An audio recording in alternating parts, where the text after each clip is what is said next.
Good morning, good afternoon, and good evening, ladies and gentlemen, and welcome to the Tiberium Wars Community Map Pack 1 vs. 1 tournament hosted proudly by GameReplays.org. My name is Spartacus, and I apologize here, folks. I understand some of you guys are dealing with some buffering issues in the stream. Believe me, nobody is more aware of that than I am, so I do apologize for that. I wish I had a fix for it, guys. I've been struggling with this issue for several months now, and it's quite pissing me off, and I don't have a solution for it just yet, so I do apologize. It looks like it has stabilized for the time being, so we're going to hopefully roll with that. If it becomes a problem later on in the day, I may just scrap it and cast this entire tournament from replays. It would be a tragedy on my end, personally, because it's a nightmare trying to do that after the fact, and I love doing this stuff live, but it looks like everything has stabilized for now. I haven't dropped any frames in the recent few minutes here, so I'm going to hope that that stays true for the remainder of today's event. But anyways, my ranting aside, hello everybody, and thank you for joining me here this morning. I do apologize again for the disjointedness of this stream so far, but we will get underway here. This is a $150 cash prize tournament hosted by GameReplays.org, funded by Luna Owns and the Command & Conquer 3 Steam group, so a big shout out to them for supplying the $150 for the cash prize. Now, today's event is going to be on the new Community Map Pack, and the link to that will be down in the description. You can check that out for yourselves. I believe a few of the maps have been kind of isolated from the tournament list, so we may have a little bit of a bum information for the time being, but we're just going to roll with things here today, this morning. I think things are already underway because I was debating scrapping the stream altogether because of this dropped frame issue, but we're going to give it a shot, so we're going in very disjointed right now. So before we get too far into things here, I think I'm actually just going to jump into the lobby and see if they're underway, because if they are, I'm just going to start things up, and then we can give the bracket rundown and all that fancy stuff in a few minutes here. We don't want to miss our first match. That much I know. Actually, you know what? I'll just give you guys the bracket rundown orally here. It is going to be a standard 1v1 event. Best of 3 up until the semifinals. Best of 5 for the semifinals. And the finals and third place matches will be played as best of 7 series. So our rundown for the bracket today, it's only 8 players, not a huge event, not all that shocking. Again, it's on a smaller number, or rather a unique number of maps. And the fact that it is in Tib Wars, we tend to get slightly lower turnout, but that's okay. So starting off right at the top, it's going to be Bike Rush Owns versus Aquatech. Down below that, we have Jake White taking on We Got the Rockets. And the third match is going to be Lion Cub versus Luviscott. And then down below that, we have Shock Treatment, a.k.a. Shocktopus, going up against Kid Cudi, a.k.a. Anch Anch, for a spot in the semifinals. So going to be only a round of 8 here today, folks. Pretty small event, but that's nice. It means it'll be short and tight. We won't have to worry too much about any potential drop frame issues over a longer period of time. So we're going to give it a shot. We'll head into the lobby and see if any of these games are live. And I do believe Bike Rush Owns is streaming as well, so you can be sure to head over to his channel and check that out if you want to see the first-person perspective. Twitch.tv/BikeRush. Be sure to head over and give him some love over there. But anyways, it's looking like we are about to get underway here. It looks like everybody is in the lobby. Doesn't look like any of the games have actually headed in-game just yet, so we may get our pick of the litter here, which is kind of nice. And so yeah, I guess with that said, let me just see if there was any other information here that I didn't give you guys in my haste to get things going. Okay, so the prize breakdown, because it is $150, it's going to be third place is going to be $20 US, second place going to be $40 US, and first place going to walk away with a whopping $90 US. So not too shabby there. Big thanks to Luna Owns for sponsoring this event. Pretty awesome. So yeah, the map pool, if you guys get an opportunity to take a look at the tournament announcement that's linked down below, the map pool is quite large, as there is a tremendous number of maps included there.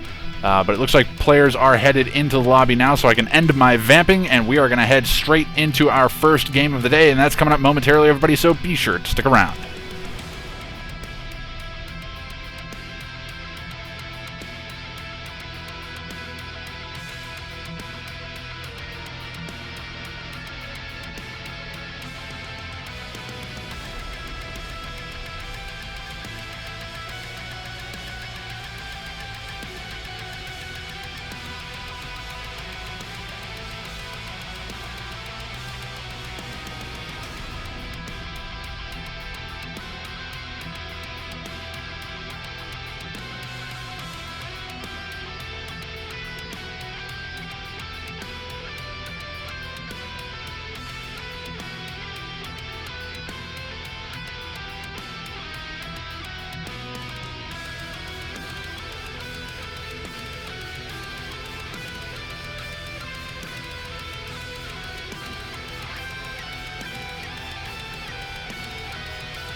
Hello everybody and welcome to game number 1 of our best of 3 round of 16, or rather round of 8 series rather, spawning down in the bottom left hand corner of the map, downtown battle zone.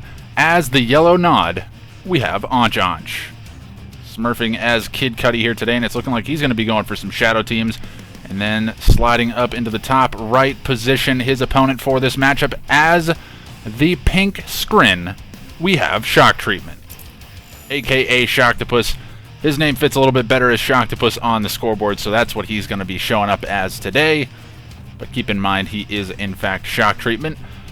So yeah, this map, I have never seen this map before, so it should be an interesting experience here, as I'm going to be learning the maps here with you guys, and probably with a lot of these players as well.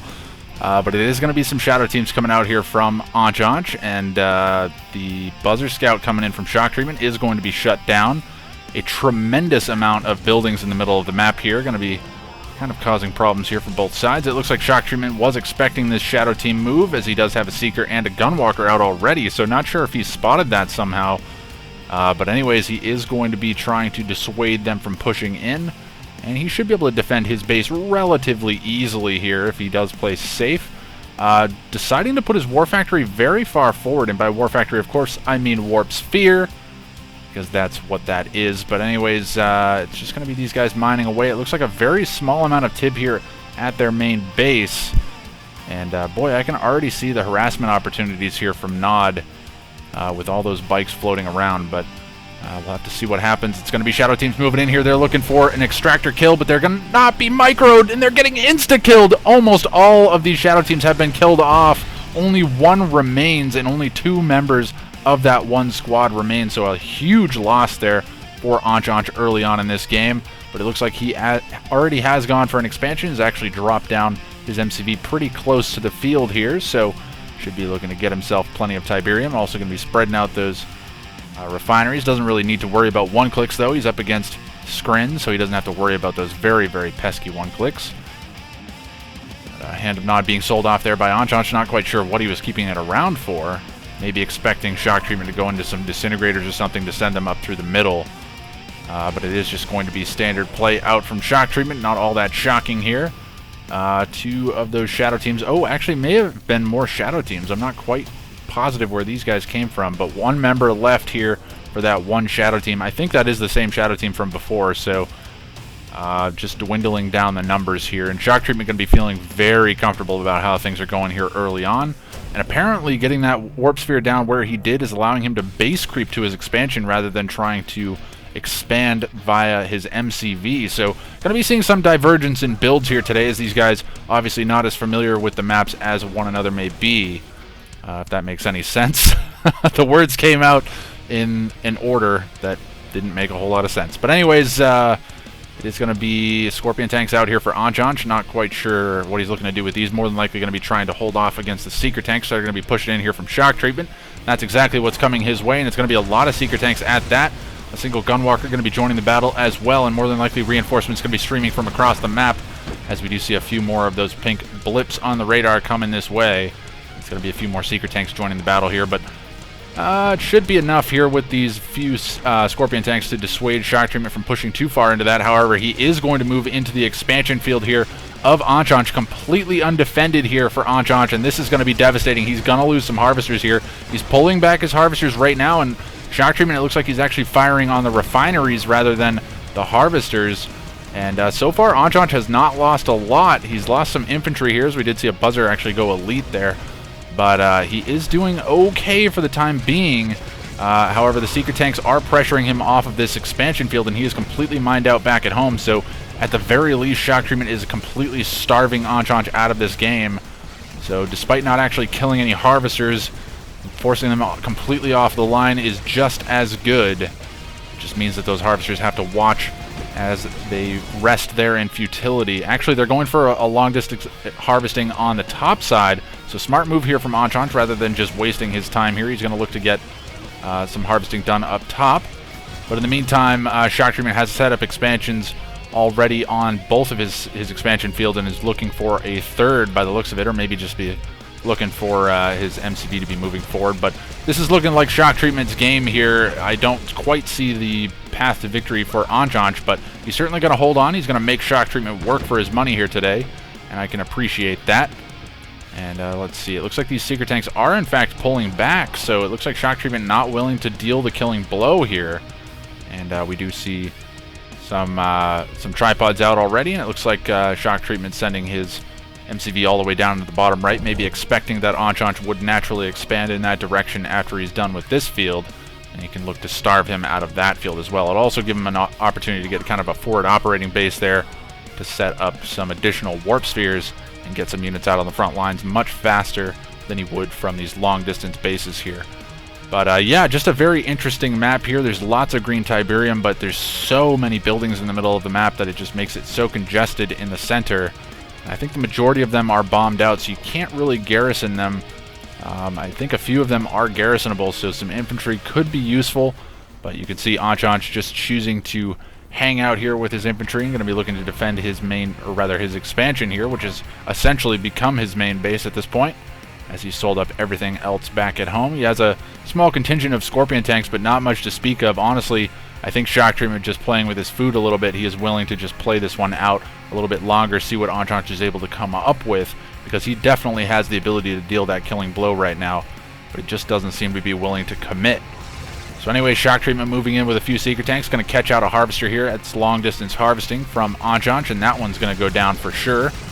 Just a single buggy here trying to enter the mix, but that one will go down as well.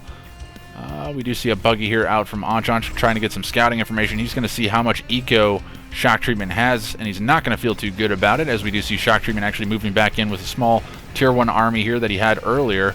He'll look to come in and draw the forces of Anchanch out of position, and that's exactly what he's going to do, as we do see the tripods moving in on the expansion field, and all of these harvesters under fire now, as they are taking fire the second they dock with those refineries, but it's looking like Shock Treatment is just going to fire on the refineries instead, and a good decision at that. This is looking like it is going to be it here for Anchanch. He's gotten up to Tier 3, and he's gotten out an obelisk, but it's not going to be enough here. These tripods are in just too large of numbers, and now he's going to start getting EMP'd as these tripods get in closer. Shield upgrade done as well.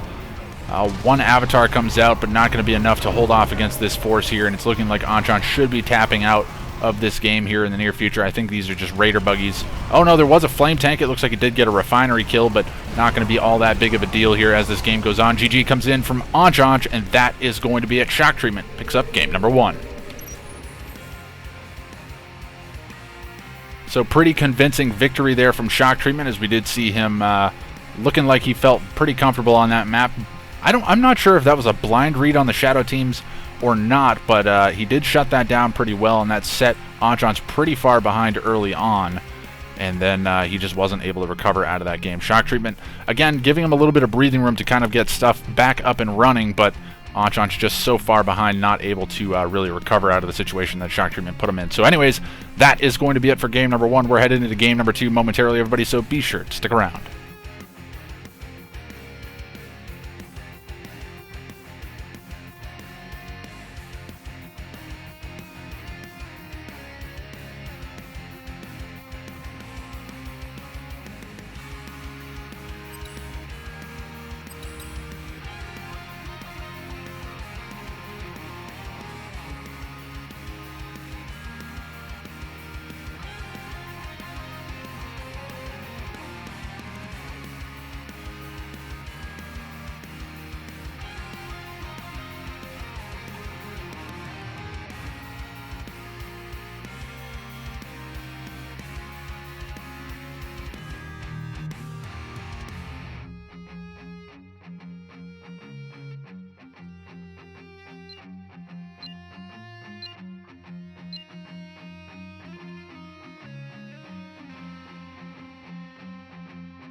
Hello everybody and welcome to game number 2 of our best of 3 round of 8 series, and that brings us to the map Pipeline Nightmares.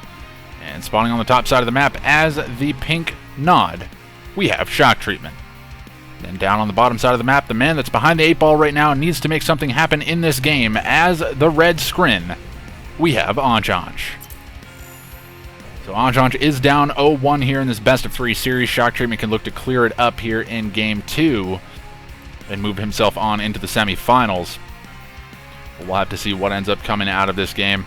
And Pipeline Nightmares may look familiar here. This is a remake, I believe, or a port, rather, of the map made by, I believe this was made by Predator initially over in Kane's Wrath, and then was converted over to Tiberium Wars with both his assistance and the assistance of Luviscott, the map pack creator here for Tib Wars. But anyways, it's going to be Shadow Teams out here for Shock Treatment. He may actually deny the Warp Sphere.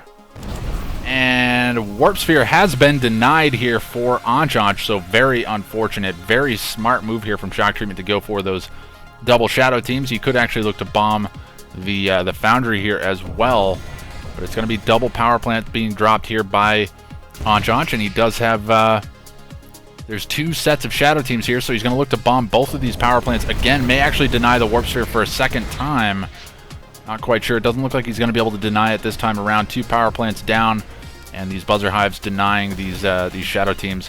It should be enough for them to get the Warp Sphere down, and that should be coming down momentarily. Man, I would not waste any time on that. There we go. There is the Warp Sphere. What's going on the top side of the map? It looks like just a single Buzzer Squad making its way into the base of Shock Treatment. Going to kill off one of his scouts.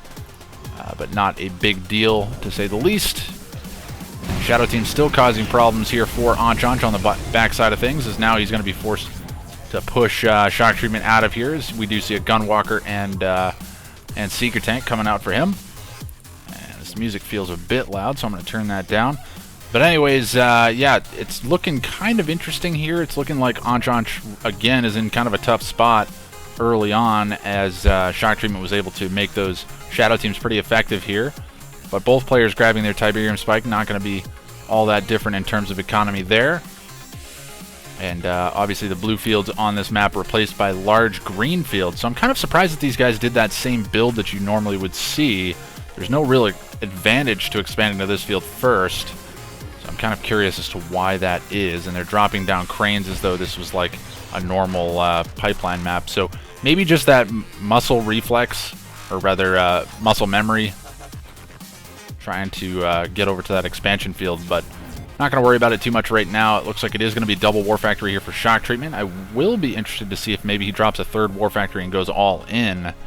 I think that would be kind of unnecessary, but he could potentially look to do that and just clear up Anchanch here early on.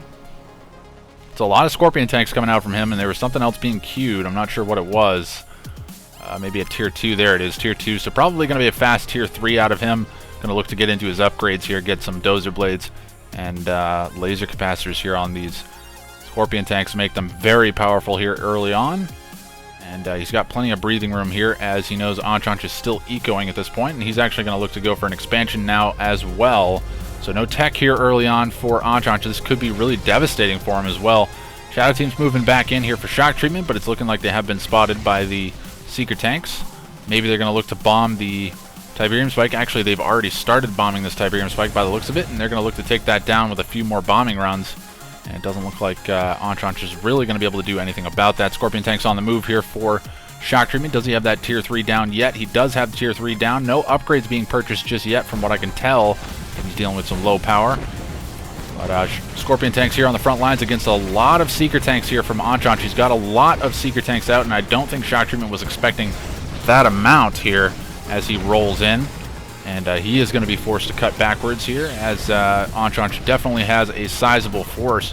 I think Shock Treatment is actually a little bit surprised here by the force from Anchanch, considering how much he set Anchanch behind early on.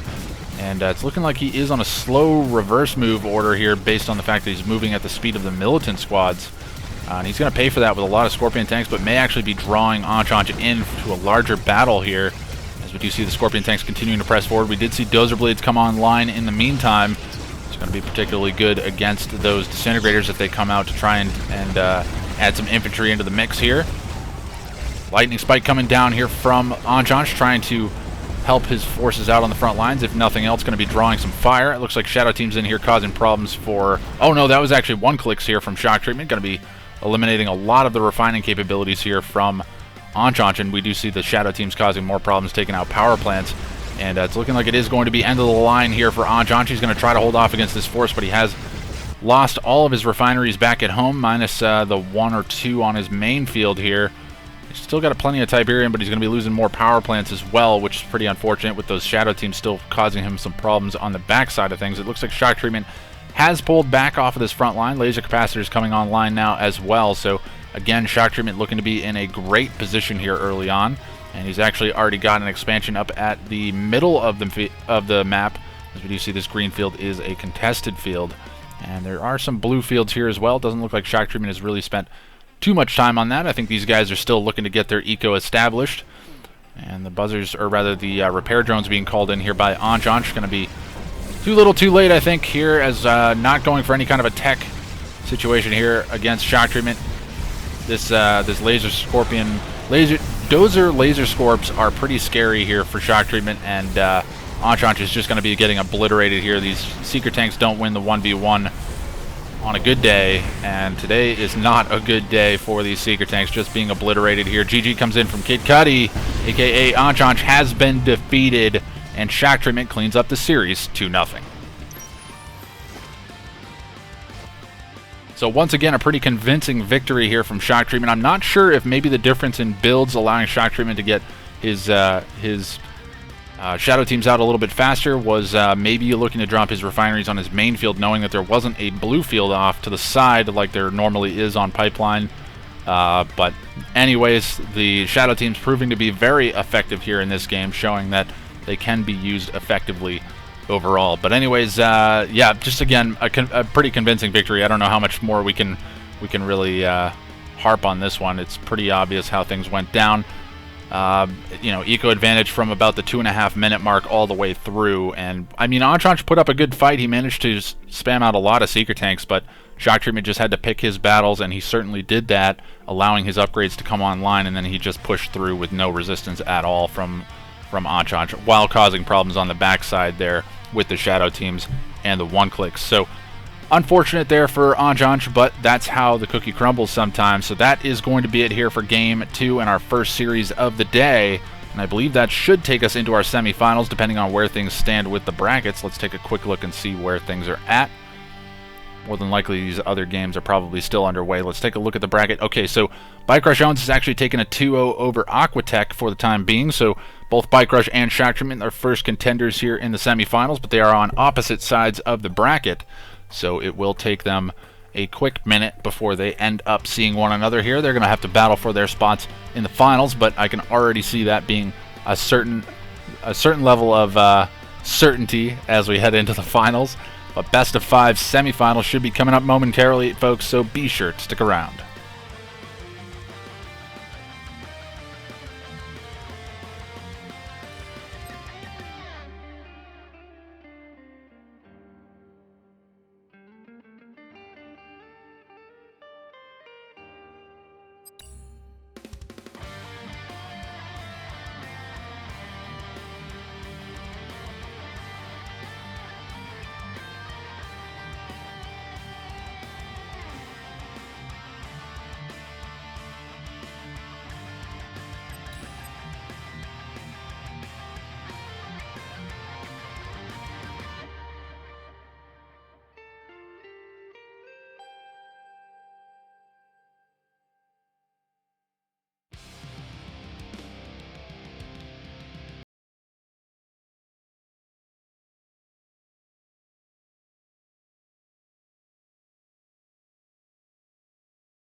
Hello everybody and welcome to game number 1 of our best of 5 semifinal series, and that brings us to the map Tournament Desolation. And spawning down on the bottom side as the Cyan GDI, we have Jake White.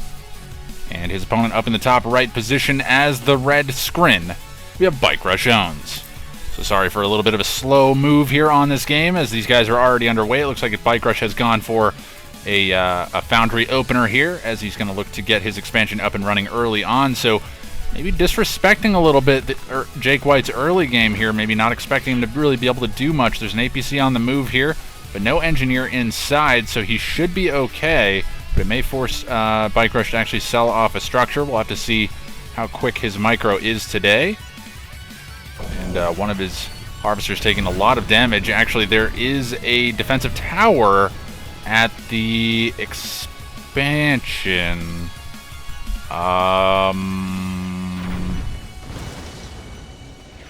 Okay, an interesting map choice here. But anyways, we're not going to worry about that at all. Again, guys, this is the first time a lot of these players are actually seeing these maps, and it's the first time I've seen these maps. And really, we're running the tournament on this map pack in order to see kind of how they shake out competitively, and we'll look to maybe add them to the ranked map pool. This one, might have to reconsider this this turret at the expansion. Just a thought. But anyways, not going to worry about it right now. He does have to worry about this APC because he doesn't actually know if there's an engineer inside of it. So that's a looming threat here, and I'm pretty sure he's deploying his MCV in range of the defensive tower, so not sure what Bike Rush's plan here is. He's going to take a lot of damage. Is he outside of the range of that tower?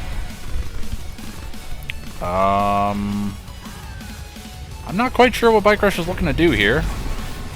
This is an interesting strategy here. He's actually sending a disintegrator squad out and around. He's deployed his drone platform very close. I see what he's trying to do. He's trying to drop a portal over the ridge here. That one makes sense. So he should be able to get himself the engineer inside of the defensive tower. I don't think the micro is going to be quick enough here from Jake White to actually kill that. So there it goes. Now the defensive tower over to Bike Rush, and he should be able to return the favor here to Jake White. He's going to be looking to get his expansion up and running. But anyways, it's been a weird game early on. I haven't really been paying attention to builds. Just focused on that one aspect of the game. I do apologize. Got tunnel visioned. And yeah, Bike Rush saying my turn. But quickly dispatched here by Jake White. So it looks like that tower dying very quickly here. And yeah, very interesting game, to say the least. Armory up and running here for Jake White, so maybe going to be looking to go for some infantry. Not quite sure exactly what that's for. Kind of an interesting choice, but a number of Predator tanks out here from Jake White. Going to be pressing forward, but going to be getting caught out by some Devourer tanks. And they are actually upgraded, or rather charged as well, so going to be doing extra damage here to these Predator tanks. And Disintegrator is going to be chasing them away as well. An APC going to be joining the mix here, but that's going to be quickly dispatched by the Devourer tanks and Seeker tanks that are on the front lines. And now these forces are being forced to be pulled back to his base. And Bike Rush now looking to put the pressure on as these Devourer tanks start massing up into larger numbers here. So you see a fourth Devourer tank coming out, and the micro is on point here for Bike Rush. They're going to be instantly charging these guys up the second they come out of the warp sphere. Almost said War Factory again. Looks like there is an EMP spike on this far right-hand side, by the way. We did miss that earlier. Could look to potentially send an engineer to that, but may be a wasted $500 because that EMP spike may not actually come into play here as this game goes on. Whoa! APC Engineer capture on the top side of the map. I missed this extractor being captured here by Jake White. He's going to get himself down a watchtower in the base of Bike Rush, and also a follow-up barracks. So going to get out some rocket squads and some maybe some engineers if things clear up here. But Bike Rush probably not going to be letting that happen here. And Jake White deciding to just take his victory and run with it. He's going to sell up his structures there and just be happy with the eco damage that he's done to Bike Rush. Doesn't need to overcommit to that. Jake White pushing forward once again here with some Predator tanks, but dealing with some disintegrators here. Not the greatest thing. Shadow team, or rather sniper teams on the front lines, very close to that infantry. Do need to be pulled back a little bit, but it looks like there is another sniper team further back. Here's redone here for Bike Rush. This is going to be a problem for Jake White. Those Devourer tanks going to make short work of it, but the tripods even more so. They're just going to run straight in here and kill all of these Predator tanks. Only that one tripod, though. That one will go down. The Devourer tanks still in fairly large numbers here. Should be able to win this fight pretty handily. But the husk being destroyed there. So actually Jake White not taking the worst of that trade. Definitely coming out on the back foot of that trade, but could have definitely gone worse for him. Engineer on the move could potentially get sniped here. Devourer tank's actually pretty good at killing infantry, but it's gonna get the expansion point. More than likely Bike Rush just gonna kill that. I'm just kind of surprised he's letting that live. Two sniper teams inside of that garrison firing on units here that they really shouldn't be. Looking like it is going to be Devastator warships coming out here from Bike Rush. He should be able to dispatch of that structure, as well as look to start pushing Jake White out of his main base here. Nobody really expanding off to the left-hand side. It looks like they want to just maintain their control here in the center, and that's kind of a smart move because, honestly, if you expand to the left or the right, or rather, I guess both would expand to the left, doesn't really make a whole lot of sense because the Tiberium is so minimal here at these fields. It's still growing in, and there's just no real reason to look to expand so quickly in that direction. Bike Rush already getting an expansion up and running, but he's only going to drop a single refinery. Going to look to maybe go for a refinery on the blue field. I think that would probably be a good idea for him, considering he has pretty good control of the map right now. Does need to be wary, though, if Jake White is able to get into the air here. It could cause problems for these harvesters. And actually, he's going to do exactly that. It is going to be an airfield coming down from Jake White. He's going to get out some orcas.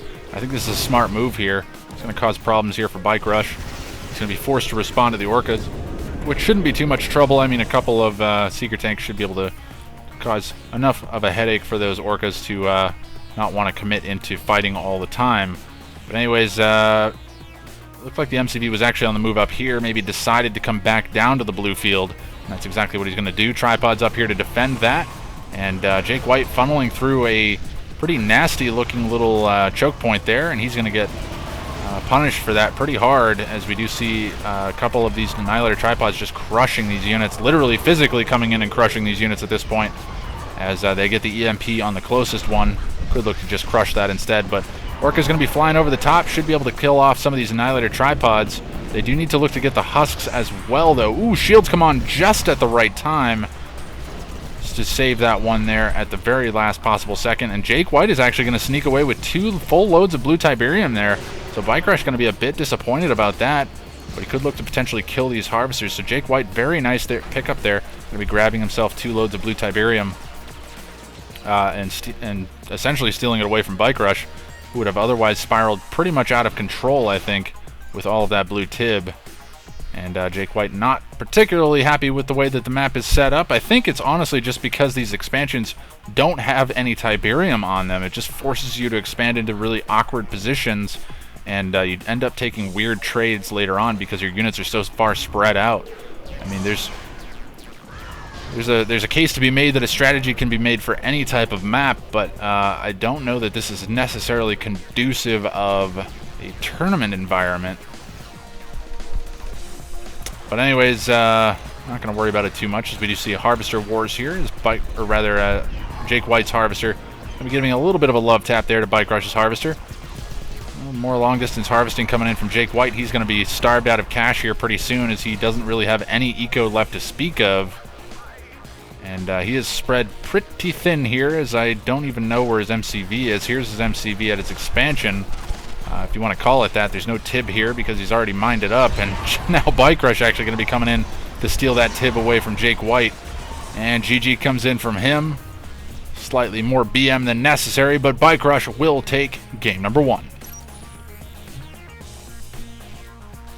So pretty convincing victory there for Bike Rush. Honestly, I thought he was going to be set a little bit behind there by the watchtower over the gun tower over the expansion there. Bike Rush taking a lot of damage on his harvesters early on, but he responded to that pretty quickly. I was kind of questioning moving that drone ship into position to get the portal over the side, but it looked like he did manage to make that work, and Jake White not able to deal with that. So Jake White causing some problems for Bike Rush early on, but Bike Rush, again, being the player that he is, able to stabilize pretty quickly and then just return with some counter punches here on Jake White and just kept him down in the dirt for the remainder of the game. So very solid game coming out from these guys. Bike Rush up 1-0 in his best of 5 series. Game 2 coming up momentarily, everybody, so be sure to stick around.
Hello everybody and welcome to Game 2 of our Best of 5 semifinal series, and that brings us to the map Tournament Airstrip. And spawning on the far left-hand side as the red nod, we have Bike Rush Owns. And then flying over to the right-hand side as the cyan nod, we have Jake White. So it is going to be Shadow Team opener here for Jake White. What's coming out here from Bike Rush? Did we actually see shadows out of him as well? No, we did not. So it is a random v random matchup here, and both getting nod. So going to be seeing a random v random nod mirror match, and actually Bike Rush probably going to be losing an engineer here if Jake White is paying attention. And yeah, he's already got a Shadow Team running through the middle here, and that engineer is as good as dead. And Bike Rush will now know that there are Shadow Teams out on the map, and we'll have to respond to those very quickly here. Yeah, Shadow Team's not all that happy. And it looks like there's no tib spike here in the middle of the map, so just the one in the bottom left. I believe in Kane's Wrath the tib spike is like right around here or so. I may be wrong, but it's been a while since I've actually seen this map in Kane's Wrath. Or maybe they removed that spike. I honestly don't know. It's been such a long time since I've actually seen this map. But anyways, Shadow Team's going to be getting shot up here by the bike and buggy. They have spotted this one Shadow Team, so they're going to be looking to take that out while they can, and they should be able to take that one out without too much trouble. There it goes. The other two Shadow Teams in the meantime going to be flying around. Haven't been put to all that good of use. At the very least, they killed the engineer going to the Tib Spike, but they definitely cost a lot more than what he's been able to do in terms of damage. So I'd say trade right now going over to Bike Rush's favor. He's going to send that bike and buggy out to get some scouting information here, but he's going to actually meet up with a bike of Jake White, so that one bike going to be going down there for Bike Rush, and he's actually going to take a lot of damage on this Raider buggy as well. And now the remainder of his units going down here. A decent number of bikes out here for Jake White. Going to be looking to put some pressure here on Bike Rush. He should have enough to hold this off, though. It looks like the Shadow Teams are moving in. Instantly, Shredder Turret comes down to defend that, but it will go down nonetheless. Looks like Power Micro is on point. Nope. I don't know how he didn't lose power there. Double Shredder Turret coming down here from Bike Rush. Very quick reaction time, too, to drop those Shredder Turrets so quickly. I'm quite impressed. But anyways, the bikes coming in here for Jake White, pretty much uncontested. Only a couple of buggies out here to try and deal with them. But Shredder Turret's doing some work here as well. Harvester should be going down here for Bike Rush. He's going to look to try to keep that alive for as long as possible, but one Harvester does go down. More bikes coming in here. Second Harvester should be going down here. He's going to try to defend this, but it's going to be so very close. He does manage to keep that alive. He's doing some nice fancy footwork around the silos and all that, but the bike numbers here for Jake White have dwindled to a pretty small number. Actually, only a couple of bikes left here for him, and it looks like the Raider buggies are actually focusing them down. Not something you see very often, just Raider buggies spam to deal with Bike Rush. And by Bike Rush, I mean an actual Bike Rush, not the player. But anyways, it's going to be mass buggies out from Bike Rush. I'm actually kind of surprised that this strategy is working at all. He's just going mass buggies and beating the number of bikes here from Jake White. Jake White expending a lot of shots, obviously, on Harvesters. He did manage to take down one, maybe two. I think the second one did survive, though. Pretty low on HP. No, it must have gone down, because I don't see any damaged Harvesters here, and I'm pretty sure it wouldn't have been repaired so quickly. Yeah, it must have gone down. So 2 Harvesters, not terrible for Jake White, but also not the greatest. A lot of bikes out for him once again, so going to be spamming out more of those bikes. Let's take a quick look at his build. Did he go all in? He went all in. That's why there's all those bikes out from Jake White. So this game is pretty much a wrap. He is all in. Bike Rush didn't even really take that much damage. He took a few Harvesters of a hit, but he is mining away happily back at home. He's up to triple War Factory now, so he's going to be able to deal with Jake White no problem whatsoever. Trading bike for bike in this situation is the exact situation that Bike Rush wants, as Jake White just continuing to get his numbers thinned without actually doing any eco damage, which is what you're required to do in order to make those all-ins work. And yeah, GG coming in from Jake White, realizing that he cannot stand up to Bike Rush here in this one, and saying that he can't all-in. He's not getting any money, so that is going to be it for game number 2. Bike Rush taking up once again another convincing victory. So not a whole lot to say here in this game. Jake White's decision to go for those Shadow Teams worked in the sense of shutting down Bike Rush's engineer headed to the middle of the field. However, it did expose the fact that the Shadow Teams were on the map, so Bike Rush had an opportunity to respond to that back at home and keep his power plants alive. He did lose a power plant for his trouble, but it was pretty late in the game and didn't deny any War Factory or anything like that, so Jake White not getting the most use out of his Shadow Teams as he probably would have liked. But at the very least, putting up a good effort to put some pressure here on Bike Rush, but Bike Rush shutting that down pretty easily nonetheless. So anyways, 5 minutes and 7 seconds on the clock. Pretty quick game, but that's going to take us into Game 3 with Bike Rush up 2-0 in this best-of-5 series. It's do or die here for Jake White as we head into Game 3, and that's coming up momentarily, everybody, so be sure to stick around.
Hello everybody and welcome to game number 3 of our best of 5 semifinal series, and that brings us to the map Surrounded. And spawning in the top left position as the cyan nod, we have Jake White. And moving down into the middle of the map, very interesting looking map, and down into the bottom right position as the red nod, we have Bike Rush Owns. So there's going to be 2-0 in favor of Bike Rush right now, and these walls are pretty damn impressive. Apparently Trump got to work here. Sorry, I had to do it. I had to do it, folks. It was just right there on the tip of my tongue. It was an instant reaction. I apologize. I triggered myself. Don't worry about it. Anyways, I wonder if these walls are actually able to be destroyed. I don't think they can be. Yeah, they don't appear to have any kind of health, so it doesn't look like they can be really harassed. I wonder if units can make it over this bridge and maybe like come up and over in through this way. It's different. It's definitely a different map. It's got a cool look to it. I don't know how it plays out in reality though. It looks like you're pretty much relegated to the outside of the map unless you're sending stuff through choke points, which is kind of odd. There's really no reason to go into the middle of the map, which is beautiful, by the way.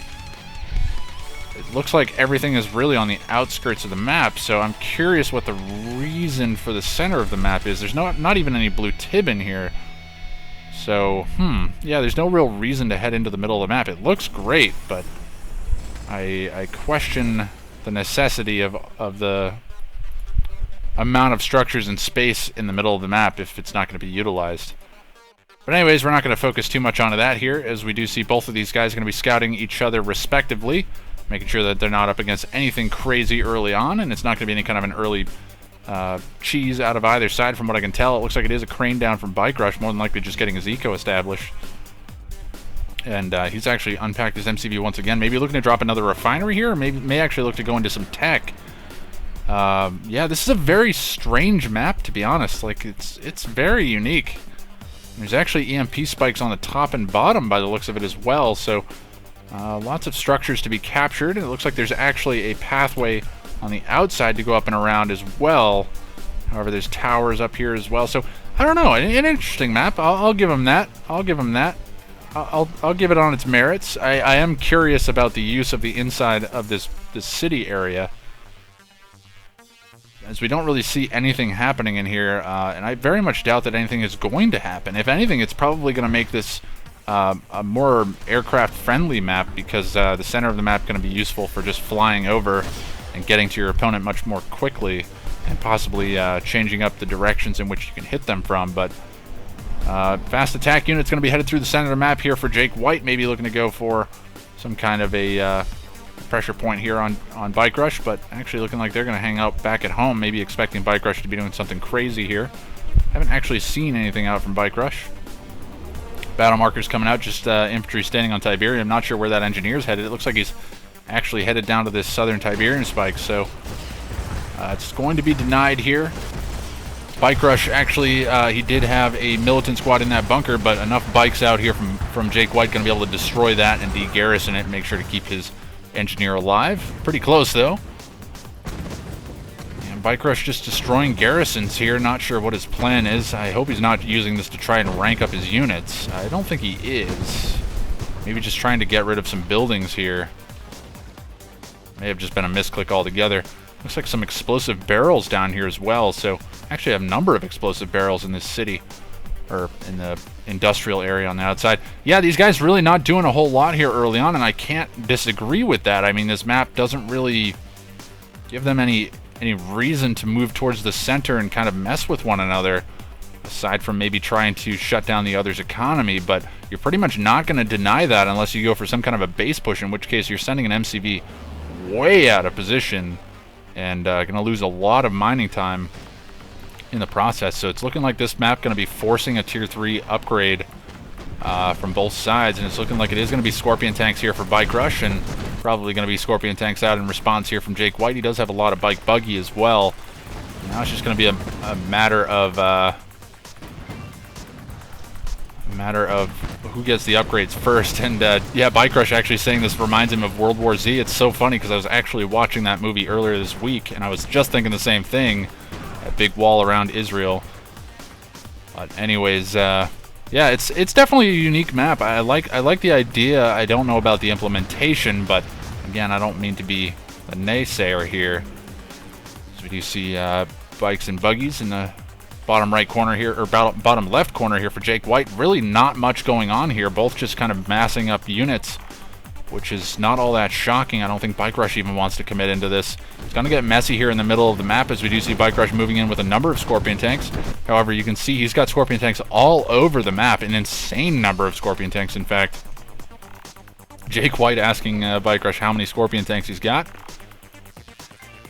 And he's got way more than Jake White. Well, I don't know. Jake White's got a lot of Scorpion tanks. Holy cow. He does have a lot as well, so... yeah, these guys just spamming out Scorpion tanks. I think they're honestly just kind of playing this one out as like a custom game.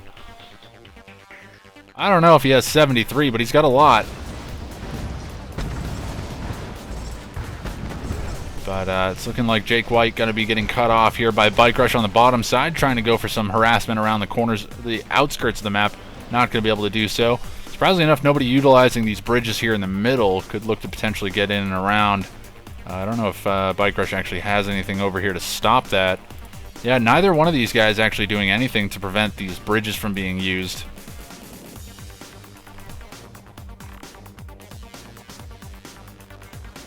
And Jake White saying that he gets an extra spike. Not sure what he means. Spike here. A spike on the top. I don't know where this extra spike that he's referring to is. Yeah, I'm honestly not quite sure what he's talking about.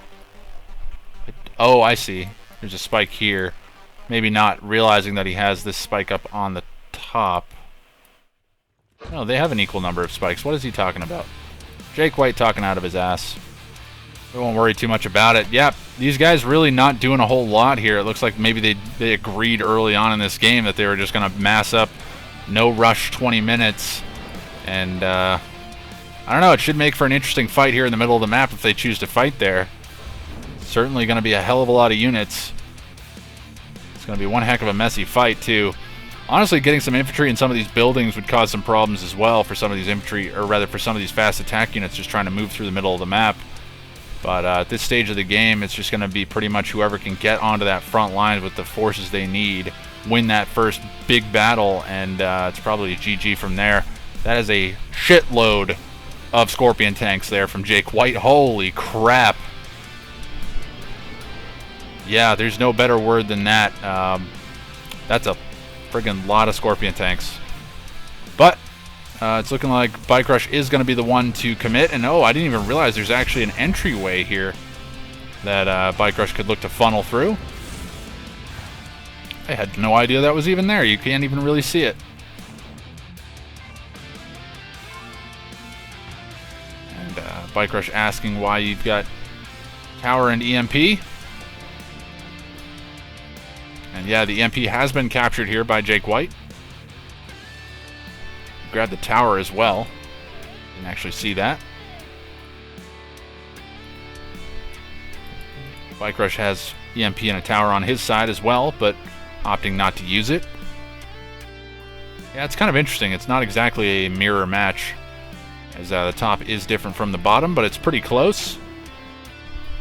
Nuke being dropped here by Bike Rush. Let's check and see if that's actually a real one.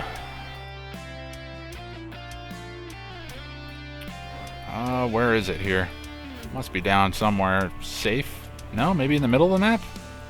Where did he drop that? There it is. Alright, it's in an interesting spot. It is a real one, so he's called the shot clock here on Jake White. He's not going to allow him to just sit in his base. And that nuke's going to do ridiculous damage to these Scorpion tanks if they're all bunched up, which they're inevitably going to be because there's just too many of them on the map. I'm surprised nobody's lagged out yet because of all the units on the map. But 6 minutes on the clock here should possibly spell victory here for Bike Rush if he allows this game to go on for much longer. Scorpion tank here from Jake White, going to look to deal with some infantry that's made its way into the middle of the map here for Bike Rush. He's got a lot of avatars out as well, so yeah, I mean, it's fine. It's fine that these guys want to do a little bit of trolly stuff. I'm fine with that, especially it being 2-0. the series could very well be over with this game, so I'm alright with it being drug out a little bit.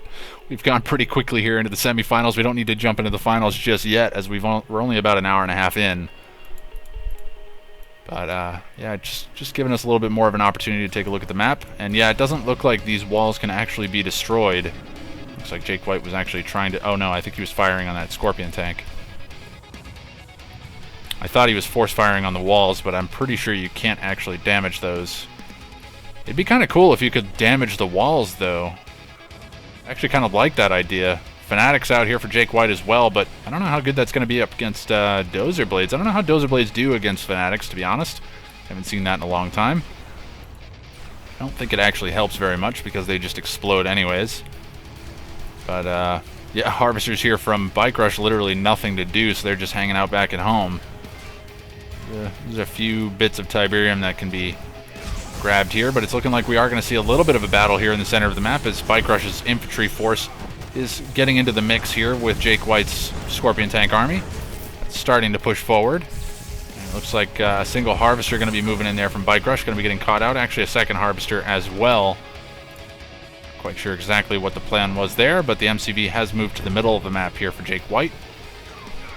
And he's going to look to get himself some infrastructure in the middle of the map.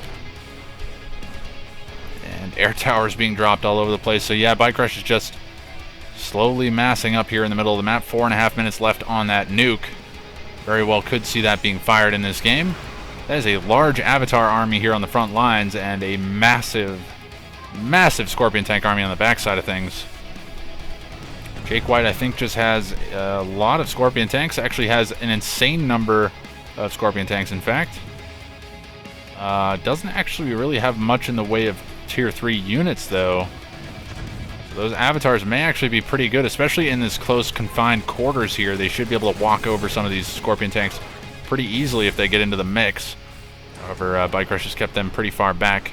May actually allow them to sit in the back lines and just fire from long range. I wouldn't disagree with that. Spectral Artillery would be pretty good here as well, considering how many units are out on the map. Not really much in the way of fast attack. Yeah, we're finally seeing a small contingent here of Scorpion tanks from Bike Rush. Going to be looking to move in down on the bottom side of the map. The bottom middle. Maybe going to be looking to go for a bit of harassment here onto Jake White. Or maybe just looking to camp out on this bridge here. Not exactly sure. He's got a lot of these Vertigo bombers as well.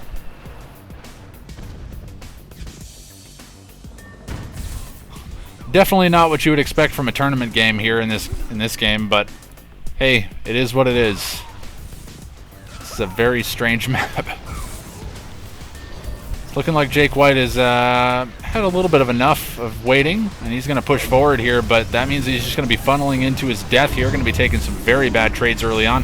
EMP being called in gets the majority of the Avatars here on the front lines, but I don't know how much it's going to matter. We did see the Tiberium Vapor Bomb being called in by Bike Rush, takes down a decent number of those Scorpion tanks. But yeah, Venom's fighting in the top of the map as well. We're actually just going to disable the mini-map. We don't even really need it right now. Vertigo bombers flying over the top. They're probably going to be called in for anti-air defense. Trying to deal with these Venoms, as it looks like Jake White is pretty much winning the war in the air. But man, this is a messy looking fight. These Avatars pretty much untouched. Jake White just funneling into his death. It looks like a mine drop coming in here from Bike Rush, but going to be getting dropped pretty late. Could have probably dropped that further back. Maybe look to drop that in here and cut off the retreat here from Jake White. But Jake White definitely coming out worse for wear here in that trade in this battle. And Vertigo Bombers still flying around here for Bike Rush. Probably going to be causing some serious issues here for Jake White as this game goes on. Again, we've only got about 2 minutes and 15 seconds left on that nuclear missile. And not sure what this civilian is doing. Just running laps up and down this ramp. Apparently getting his workout in. But one Avatar pretty far forward here. More than likely going to look to get capitalized on by Jake White. He's going to try to send some units forward to kill this off, seeing that it is kind of stranded out on its own. Bike Rush should have just looked to walk towards those Scorpion tanks. I think that would have been maybe the better option here. Vertigo Bombers flying in, though. They're going to get some huge bombing runs. And they all fire on the same spot, so a little bit of overkill, but do a fair bit of damage there and taking no damage in return. Venom's trying to respond to them, but These Vertigo bombers are actually quite fast, so they should be able to get out of range, and they do have that anti-air turret as well.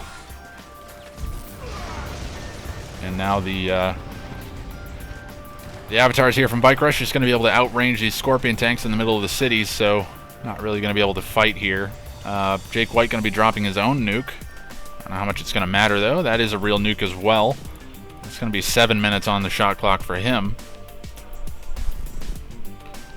Only about a minute, a little over a minute here left for Bike Rush's nuke, and I'm not quite sure what he's going to look to choose to use that on.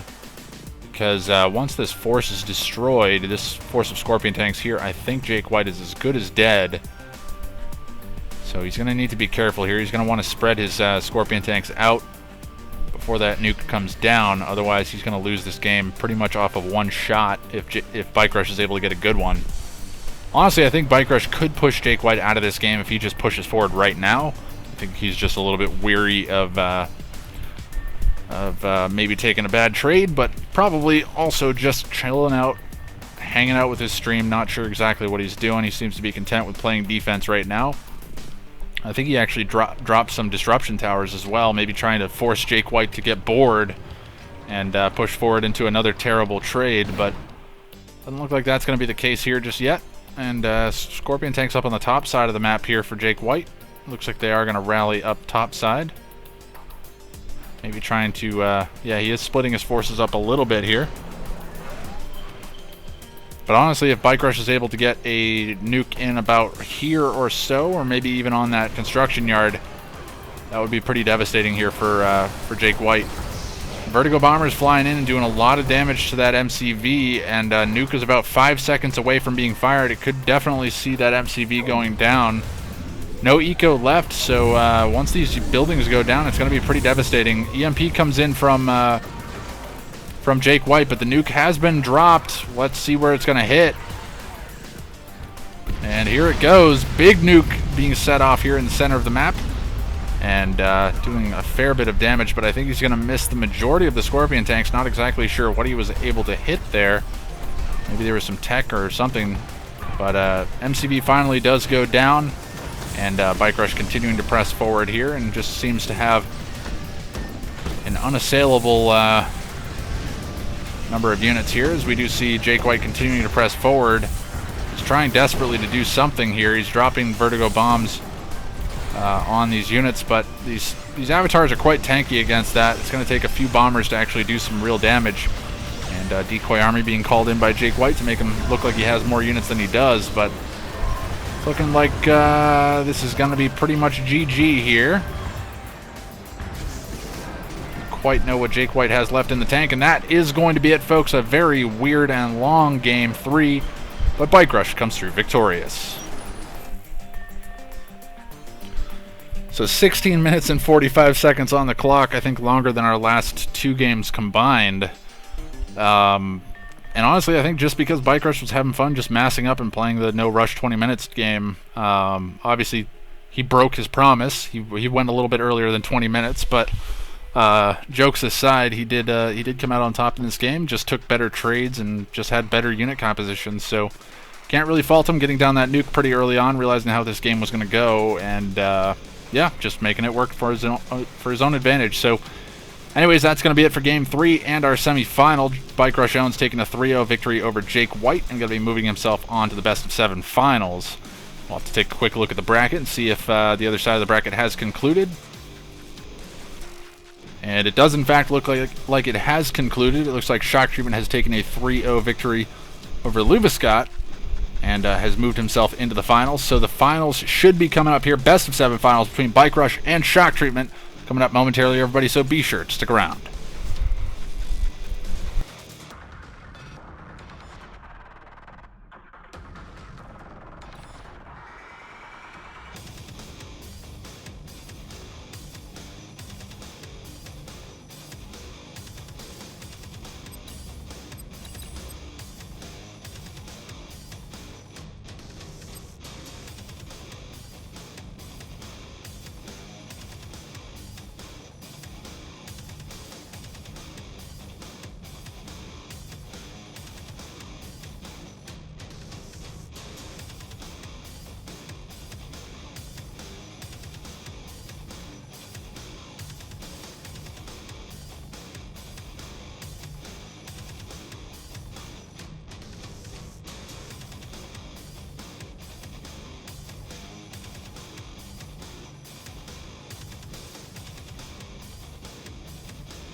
Hello everybody and welcome to game number 1 of our best of 7 final series, and that brings us to the map Tournament Desert.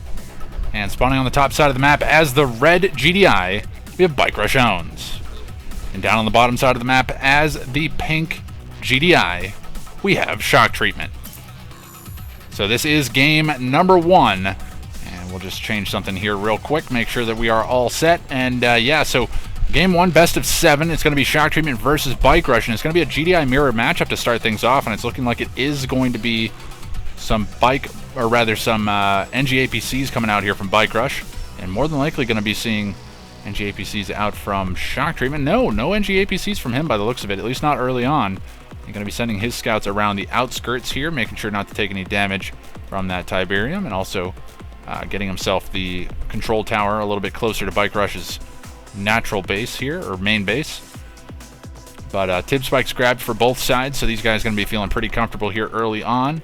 And Shock Treatment actually going to be moving in and getting a scout off here on Bike Rush. Bike Rush actually working in the dark here against Shock Treatment, so has no idea where his units are right now. He's going to be sending NG APC down through the center of the map here, and looks like he does have scouting here, so he can feel pretty safe that he hasn't been spotted. So Shock Treatment may actually be under fire here momentarily. We'll have to see if he queues up a watchtower in anticipation of this. Maybe expecting Bike Rush to be doing something since he's allowing this rifle squad to get into his base. We'll have to see what it's going to be here. Looks like buildings being queued here for Shock Treatment. It looks like he hasn't spotted this just yet. MCV packing up here. He's going to force the pack up, so denies whatever was being built there. So actually very nice pickup from Bike Rush, and he's actually going to force the sell-off of the refinery too, so very useful NG APC here from Bike Rush. Perfect timing here. Gets in, catches Shock Treatment off guard, forces him to pack up his MCV in order to save his MCV and deny the building that was about to be dropped, and then also forces the sell-off of the refinery since the MCV was packed up. Couldn't drop down a watchtower there, so very, very nice move there from Bike Rush, and a nice early pickup there to destroy one of the refineries. Shock Treatment making the best of a bad situation though, not failing to micro that properly, and is gonna, while it's bad to sell off that refinery, it'd be even worse to lose it. So good on him for staying on top of that. So a little bit behind the 8 ball here, Shock Treatment. We'll have to see if Bike Rush is able to capitalize on that early on. Going to be looking to go for a couple of pit bulls here for harassment as they're headed through the center of the map. Probably not going to be able to do too much though, as Shock Treatment does have a number of Predator tanks out, and they're actually massing into almost exactly the right position here. As the MCV is on the move once again, going to be looking to get that expansion up and running. Nobody actually expanding towards the middle of the map, interestingly enough. Bike Rush could actually use this opportunity to expand towards the middle, but he did in fact expand towards the side as well. He's going to now take the opportunity to expand towards the middle of the map, knowing that he did deny Shock Treatment's expansion earlier on in this game. It is triple refinery on his main base here for Shock Treatment. He does have a crane down as well, so his build is still up and running, stacking cash a little bit, so that's why that crane did come out. And it's looking like it is just going to be garrison wars here. Bike Rush going to be looking to kill off the garrison here from Shock Treatment. Manages to clean up all of those units. And now it is going to be Predator tanks v Predator tanks here as Bike Rush pushes his way across the middle of the map. Having that garrison here to make sure that he's safe from some infantry. There's a fair bit of Tiberium in the middle of the map. However, there's a lot of Predator tanks here on the far right-hand side for Shock Treatment. Moving pretty far out of position, though, to defend his home base. And he does have a decent number of units out to defend that, so should be okay back at home. It's looking like he's going to use these Predator tanks to try and kill off the Tiberium spike here from Bike Rush. And actually getting a spike advantage in this game would not be a bad idea, especially as the game goes on. At 25 credits a second makes a pretty big difference, and Shock Treatment going to be picking up a victory there with that fight by taking down that Tiberium spike. So interestingly enough, neither one of these guys opting to go into the air. I would have thought maybe seeing some aircraft out earlier would be an interesting choice. Orca's having a lot of opportunity to move around, but then again, Pitbull's a pretty good response to that as well. So knowing that they're up against GDI, maybe not the greatest decision. Actually, no. Shock Treatment has gone for some Orcas. I like this decision. I'm curious to see whether or not it works out and how Bike Rush chooses to respond to it. But infantry getting crushed here for Bike Rush, unfortunately, not able to stand up to the large number of Predator tanks here from Shock Treatment on the front line, just able to run forward and crush all of those units. May actually lose one of these Predator tanks, but not going to be a bad trade at all. as we do see the orcas on the far left-hand side. It looks like only 3 orcas, though. Not sure where the 4th one was. Nope, maybe they were just stacked up. I only see 3 there. Oh, the 4th one is already there, so just waiting for the rest of these orcas to show up to the party so that way they can kill these harvesters. A little bit of overkill on these harvesters, so I think they're only going to get 1, so a bit unfortunate micro there from Shock Treatment, but picks up a harvester and damages another one pretty heavily. Nonetheless, Spike Rush going to be pushing forward once again here in the middle of the map. Going to be coming over the middle of the Tiberium field here, but a lot of rocket squads out from Shock Treatment. Going to be getting pulled back here as Spike Rush continues to push forward, trying to get those crushes off on this infantry. And he's forcing Shock Treatment to keep moving with these rocket squads, and that's really the force multiplier here for Shock Treatment. And we do see more units streaming across the middle of the map. It looks like Bike Rush is actually bringing his MCV along for the ride, so this is going to be a heavy base push here. We do see sonic emitters coming down here from Shock Treatment. More than likely going to be seeing some sonic emitters coming down here from Bike Rush in the near future. May actually just be anti-air turrets. His MCV is very far forward, though, and that sonic emitter needs to be focused down. Infantry being dropped on the front lines here. That's going to allow Bike Rush to stay alive. He needs to get down to barracks and get an engineer out to save his construction yard very quickly here. Orcas flying over the top. They're going to look to destroy the MCV, and the MCV does go down.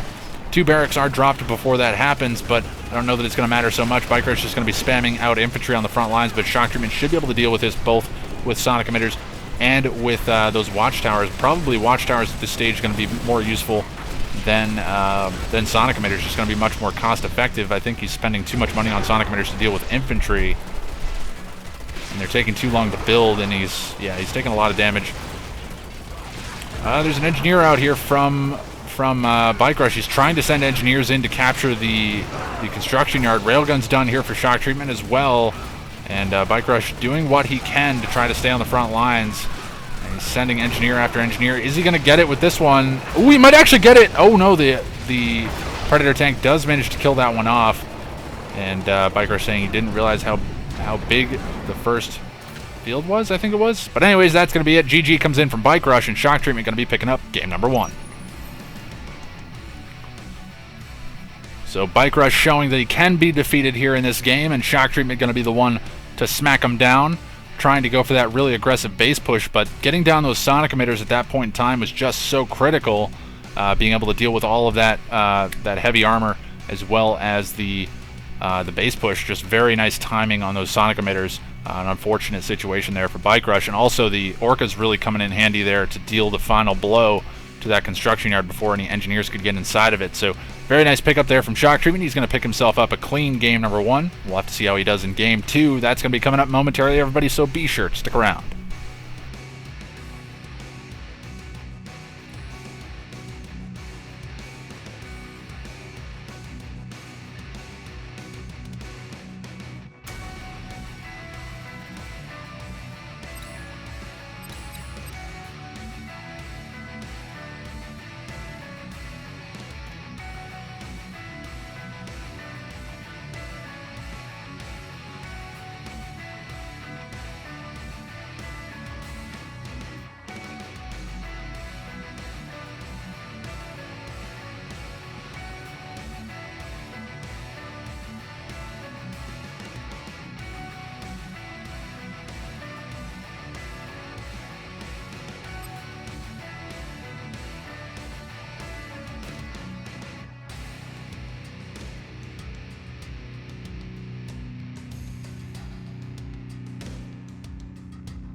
Hello everybody and welcome to Game 2 of our Best of 7 final series, and that brings us to the map Vertical Abyss. And spawning on the far left hand side as the pink nod I'm sorry, Pink Nod, we have shock treatment. And moving over to the far right-hand side, as the red Nod, we have Bike Rush owns. And I realized I didn't fix the scoreboard, and there we go. Shock treatment is up 1-0 in his best of 7 series. So we'll have to see if Bike Rush can strike back. He got map choice this time around, goes for Vertical Abyss. Not sure if the mini-map is like bugged for me or what the deal is. It looks pretty low res though. Would have thought maybe it's slightly more stuff going on. Tiberium silos?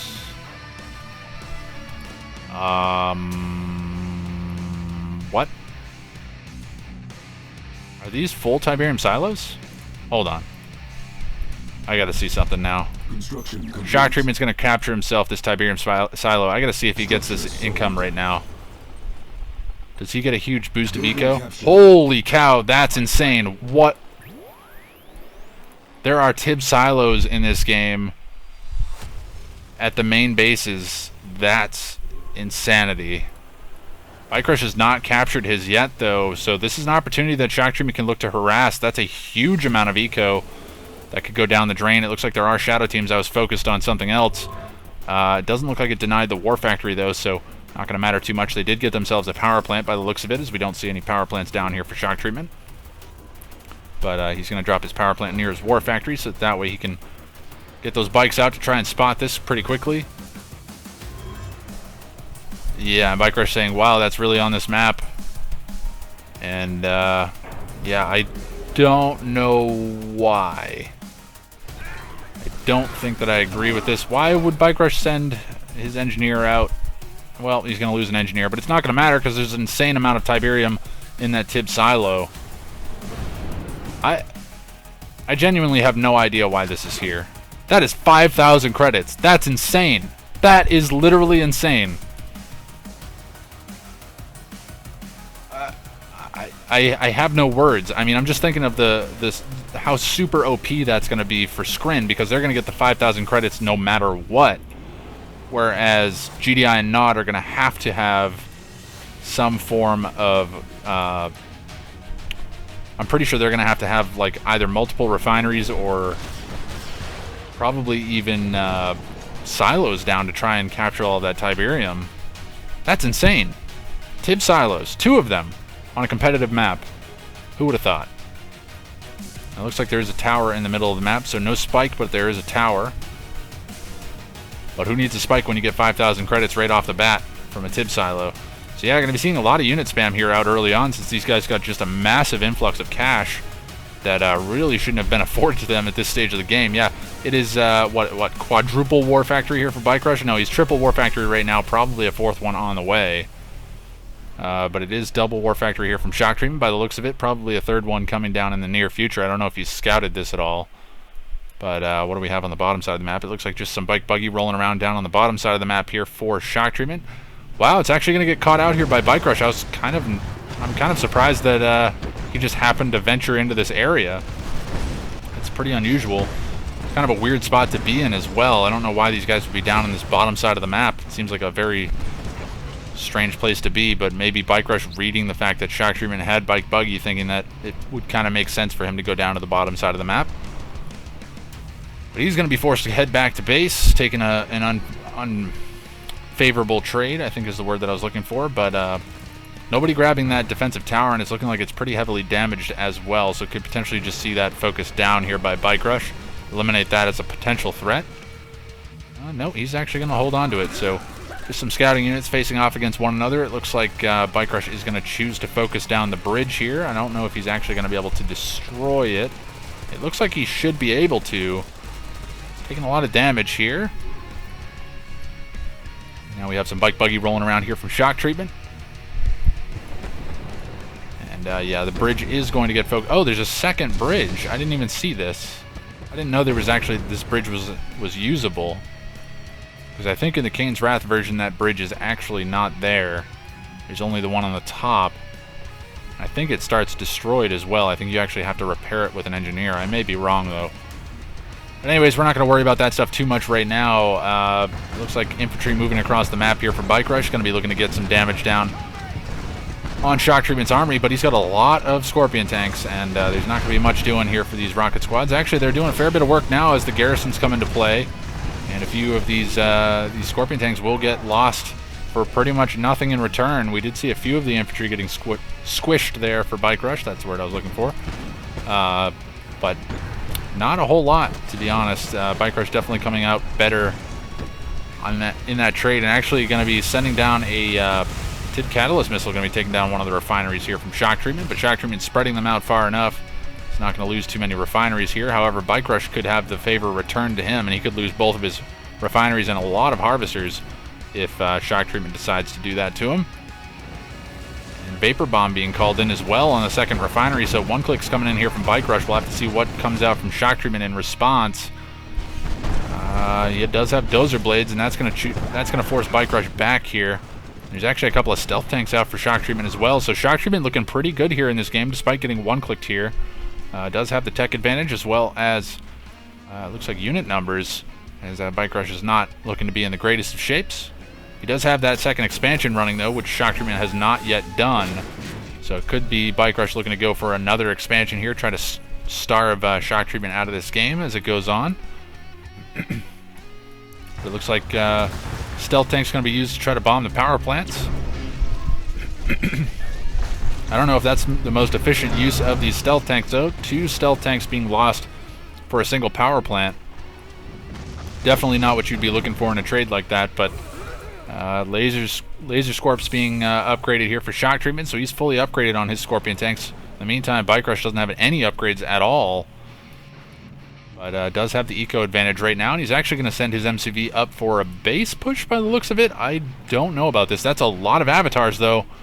It's a lot of avatars coming out, and if they get into the mix, it's going to be pretty scary here for Shock Treatment. He does have those Dozer Scorps, but against avatars, they're going to fall pretty quickly here. Tid Catalyst missile being called in here, more than likely going to be hitting Bike Rush, and that's going to be doing a lot of damage to him. That's actually going to hurt.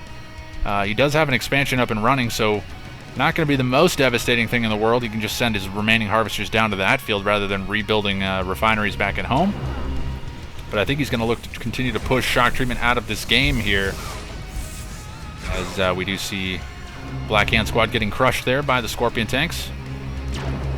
More Obelisks coming down from Bike Rush. He's still ecoing up despite getting one click there by Shock Treatment, a pretty good one click at that. It looks like the Bike Buggy have found the expansion here from Bike Rush, so could see the Tiberium Vapor Bomb being called in on that field. Not sure if it's already been used, but the avatars here on the front lines for Bike Rush going to look to battle it out with Shock Treatment. Nope, Vapor Bomb going to be used on this expansion. Going to take down the War Factory here, deny the units on the front lines, and also deny any repairs on the front line. Shock Treatment under fire now, as it looks like Bike Rush is winning this battle. He's managed to win. Okay, so that is going to be it. Bike Rush does manage to win that game. Shock Treatment has been defeated, and Bike Rush evens up the score.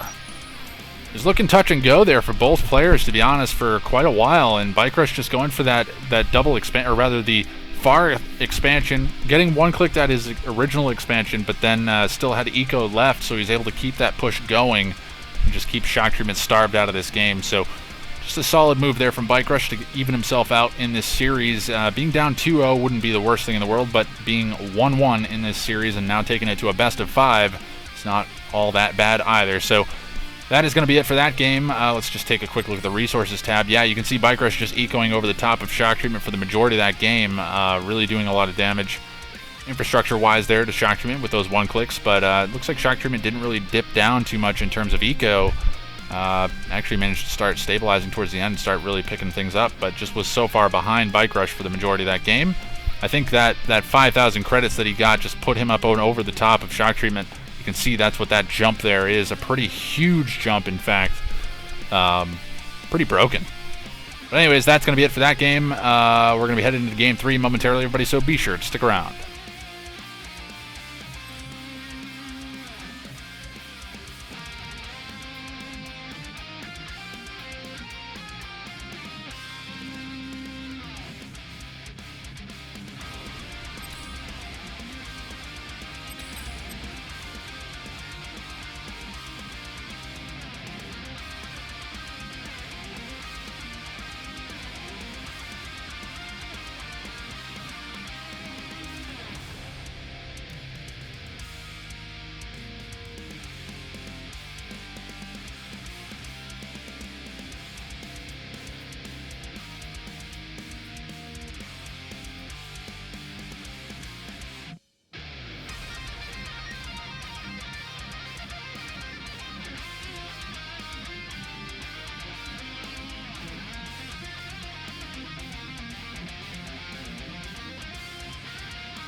Hello everybody and welcome to game number 3 of our best of 7 final series, and that brings us to the map Downtown Battle Zone. And spawning down in the bottom left position as the the pink screen, we have Shock Treatment. Apparently because I don't know my colors, spawning up in the top right corner as the red Nod faction, we do have Bike Rush Owns. And it is 1-1 here in this series, so it's down to a best of 5, so first to 3 at this stage.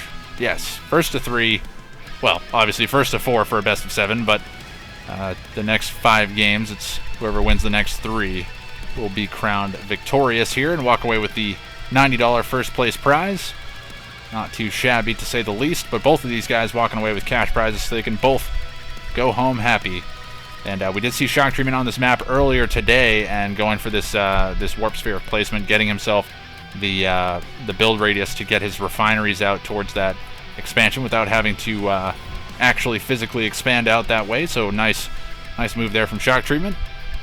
Bike Rush feeling less comfortable on this map, and he's actually gone for an Operations Center, so may actually be a Flame Rush here. So not something you see all that often here in Tib Wars, at least not that I've seen frequently.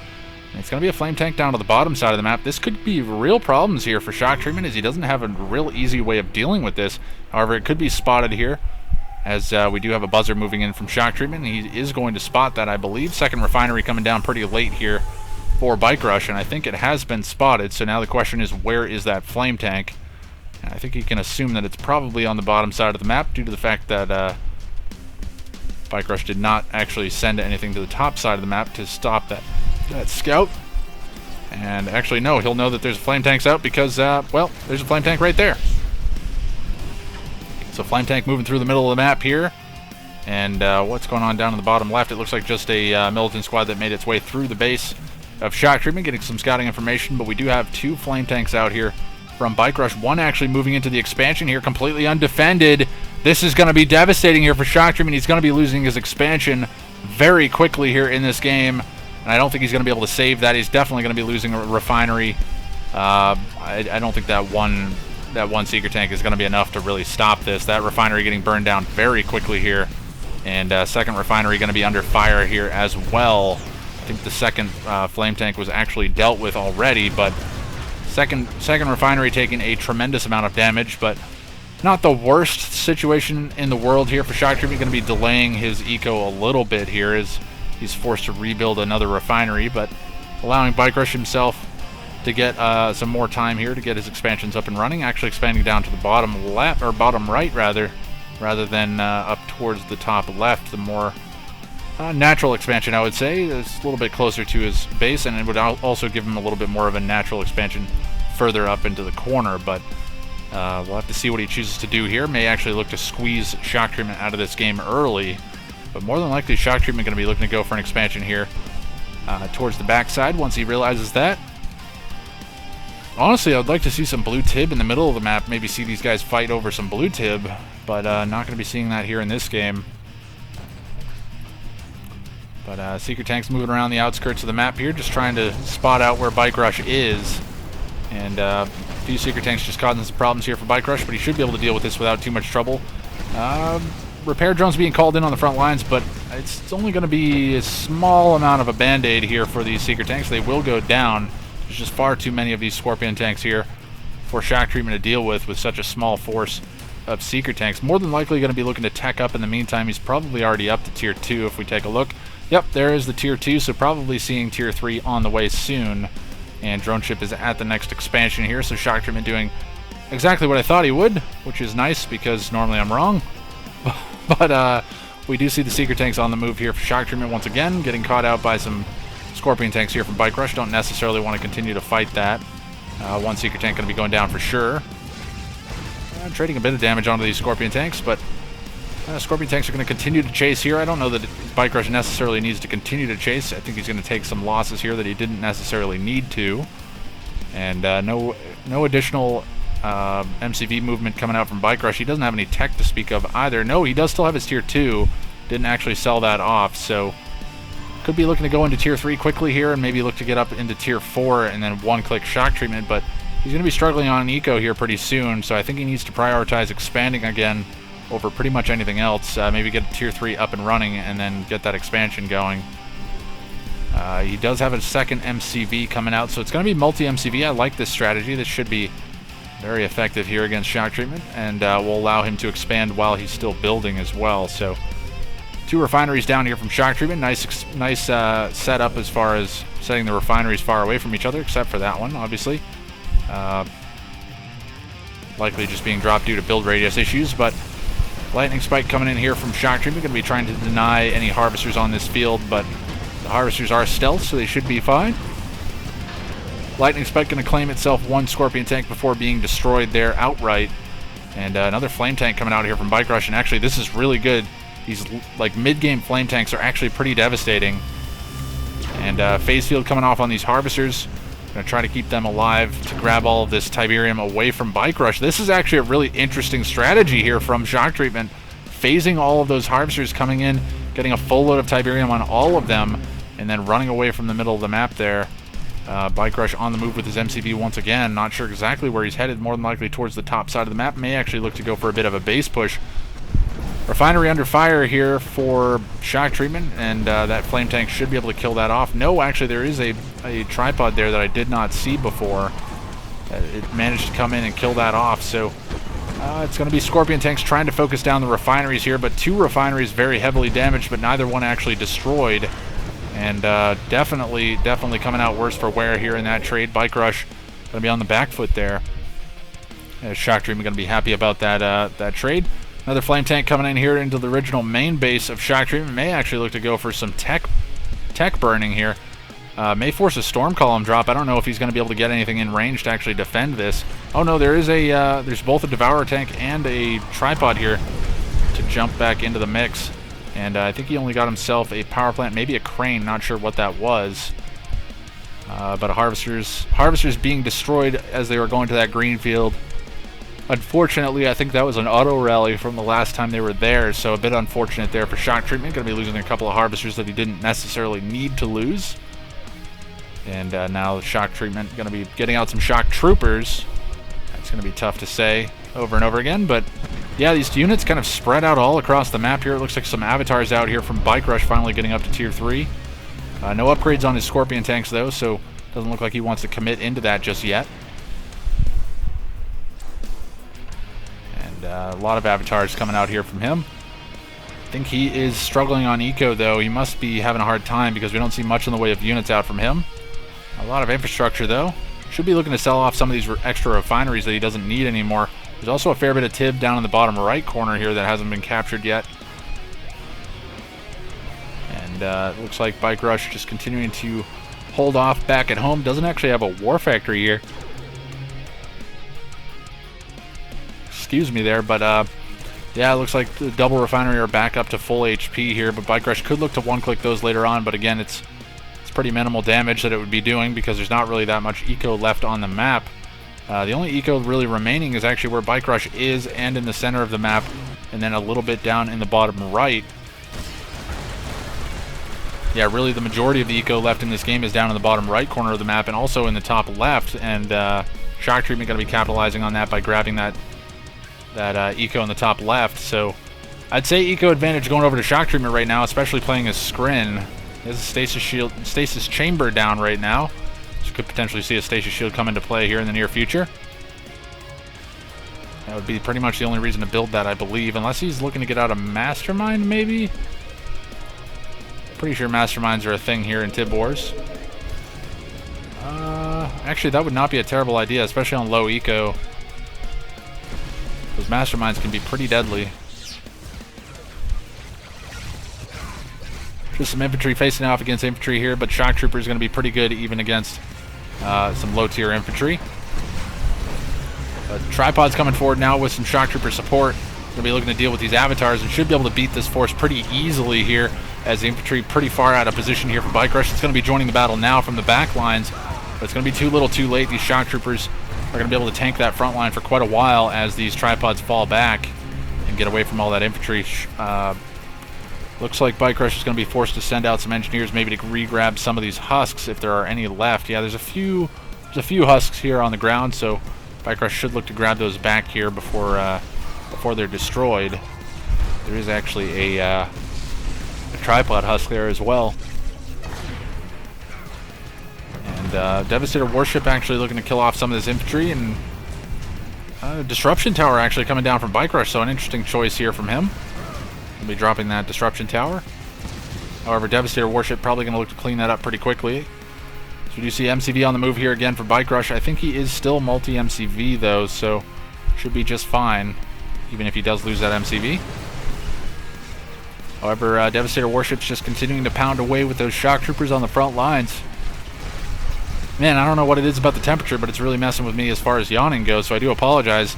This is a tense game, as we do see the Devastator Warships falling back now, as the anti-infantry here from Bike Rush is enough to force them backwards. SAM turrets being dropped continuously by Bike Rush to try and defend against this, realizing that the majority of the DPS here is in those Devastator Warships. Getting a nice volley off from these SAM turrets. They're going to get a few more rockets off as well, so going to force shock treatment way back for repairs here. And that one will actually go down. So the Raider Buggy's coming forward and doing their job. They're going to die for their efforts, but they do manage to take down that Devastator Warship. In the meantime, we do have force here from shock treatment, which has managed to completely clean up this expansion here from Bike Rush on the top side of the map. Could look to continue to extend that up into the top right position. There's really nothing defending that either. Could look to kill that stuff off. And not exactly sure what's hitting that, but it looks like shock troopers facing off against avatars in the middle of the map, getting a bit disjointed fight here, as we do see these avatars continuing to try to push forward, but now they're going to be falling back as these shock troopers just respond to them so easily in this area here. And that one will finally go down, but again, shock treatment just continuing to sweep around the outskirts of the map here, so Bike Rush looking to be in pretty rough shape here in this game, as shock treatment is slowly squeezing him out in this map. But it looks like Bike Rush has managed to grab the bottom right tib, so he does have all that tib in his favor. However, there's a fair bit of tib on shock treatment's original main that he's mining back again. So low eco here as we head into the later portion of the game. Devastator Warships focus firing on the ground, not quite sure what they're looking for. Bike Rush saying, what a throw, I think. I don't know about a throw. I mean, it was pretty close. He looked to be in pretty good shape for a little while, but I don't know that he's made the greatest late game decisions here as the game has gone on. Shock treatment just outmaneuvering him as this game continues to press on. So it looks like Bike Rush doing a bit of a fire sale here. I don't think he's really got anything left in the tank. Yeah, and that's going to be it. Bike Rush owns has been defeated, and shock treatment ends up 2-1 in this best of 7 series. So pretty solid game. Disjointed fighting all around the map, but again, shock treatment just moving around the map more effectively than Bike Rush. I think his expansion path was slightly better as well. It just seemed like he had more eco for a good portion of that game, and that's reflected in that resource graph. Again, Bike Rush did go for that early flame tank move, so obviously he would set himself behind in terms of eco just as a result of that, and not able to do a tremendous amount of eco damage there to shock treatment. So didn't really equalize things as things went on. But Bike Rush did a pretty good job to equalize things as it got towards the mid to late game, towards the 10-minute mark. But then shock treatment just continued to spiral out of control towards the later portion of the game. Those Devastator Warships and tripods just wreaking havoc, while the shock troopers just tanked everything on the front line. So very solid game there from shock treatment and from Bike Rush, but shock treatment is the one that comes out on top this time around. Game 4 coming up momentarily, everybody, so be sure to stick around.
Hello everybody and welcome to game number 4 of our best of 7 final series, and that brings us to the map Smashtown, USA. And spawning down in the bottom left corner, the man who's coming off of a loss in his last game as the Red Nod, we have Bike Rush Owns. And then spawning up in the top right position, the man that's up 2-1 in this best of 7 series as the pink Nod, holy cow, we have Shock Treatment. So again, last game, the pink screen coming through victorious there for Shock Treatment. Bike Rush not feeling as good in that game, but going to be going back to a tried and true here as we do head to Smashtown, USA. Obviously one of the older custom maps from Kane's Wrath. No longer in circulation for the current map pool in Kane's Wrath for a number of reasons, but it has made its way over to Tib Wars, so going to be seeing some of this over here. And it doesn't look like things have been changed all that much. I don't actually think anything's been changed, which is actually kind of nice because I like this map. Yeah, it's actually exactly the same way that I remember it before. Blue field in the middle that is not fully grown, and then big green fields in the corners. So, should be interesting to see how these guys choose to play this one out. It's looking like it is going to be a Bike Rush here, out from Bike Rush. That's what I like to see. Bike Rush from Bike Rush. We'll have to see what it's going to be out from Shock Treatment in response here. As he is Nod this time around, not Scrin, so should be able to respond to this a little bit more effectively. As we do see bikes coming out from him as well, maybe realizing that he's going to be seeing some bikes here in the near future. And he will be spotting those now as that scout does manage to make its way into the garrison. But Bike Rush just going to bypass that straight up, and he's going to just keep on going here as he does have the garrison near Shock Treatment's base. Second War Factory comes down from Shock Treatment, more than likely just going to be pumping out some bikes to try to match the numbers here from Bike Rush and dissuade him from wanting to continue to fight against Defender's advantage here. And that's going to signal Bike Rush to actually fall back here. So at the very least, he forced Shock Treatment to build some more bikes and actually dropped a second War Factory as well. However, it looks like Shock Treatment is ahead in terms of eco as well, which is a bit odd. He's got a Hand of Nod as well, which I don't know is completely necessary. Oh, he's got tier 2. How does he have tier 2 already? Oh wow, Bike Rush already has tier 3. Okay, so apparently I've been sleeping in this game. But tier 3 already done for Bike Rush, maybe looking to go for those quick one-clicks. I think Shock Treatment's got the same idea here. Nope, actually he's gone for an air tower, so may actually be looking for a mine drop here in the near future. If he can find the main force here from Bike Rush, or maybe even look to find some harvesters, he could look to drop that mine drop and really cause some problems here for Bike Rush. However, Bike Rush is going to be getting up to tier 4 here in the near future. I believe that's what he's building. And forced to sell up some buildings back at home to try to force out enough units to defend himself. However, Shock Treatment, realizing that there's not much of a standing army, I think he must know that there's one-clicks coming. And it looks like mine drop finally being called in here. We'll have to see where that ends up hitting. It's going to be right in the middle, so actually doing fairly good damage to that one harvester. Very, very low on HP. Great micro there from Bike Rush, actually stops that harvester, make sure that it doesn't keep moving. And now he's going to slowly micro it away from that minefield. Great job from Bike Rush to actually keep himself alive there. That was actually a pretty good minefield to kill that one harvester, but did not manage to do it there. Bike Rush on point. Drops the seed Tiberium. I don't know that that's necessarily what he was looking to do. But Tib Catalyst Missile being called in. Not sure where that's going to hit. It's going to hit Refinery and a few harvesters here, but his second refinery is still up and running here. So actually I think it took down the majority of the harvesters. Only one harvester left. That's going to get picked off here by Bike Rush as he did move in with some infantry and some bikes here. So actually all of the refining on his main field completely shut down. And Shock Treatment's been completely starved out of eco here. He's got 2 Tiberium spikes as well as refinery on his expansion, but back at home he is shut down entirely. Going to be forced to rebuild some harvesters here to try to keep himself alive on this field. And make sure to stabilize his eco a bit. Let's just make sure that that's a harvester. Yeah, it is in fact going to be a harvester. And it's looking like it is going to be avatars out here from Bike Rush to try and put some pressure here on Shock Treatment. And honestly, I think taking out those harvesters was pretty critical. So actually a pretty good catalyst missile there from Bike Rush. It's going to force Shock Treatment to rebuild some harvesters here, which he doesn't really want to be spending his money on at this stage of the game. Infantry continue to stream forward here for, I believe, who is this? This must be Okay, so it's not firing and nobody's firing on them, so it must be shock treatments. It's tough to tell. But the infantry here from Bike Rush going to be getting de-garrisoned by this infantry force from shock treatment by the looks of it. But Avatar's looking for an opportunity to engage here. Bit of infantry out from Bike Rush, not going to find much of anything to really fight here, and probably just going to be dying here. Shredder turrets being dropped by shock treatment. So you do see those come down.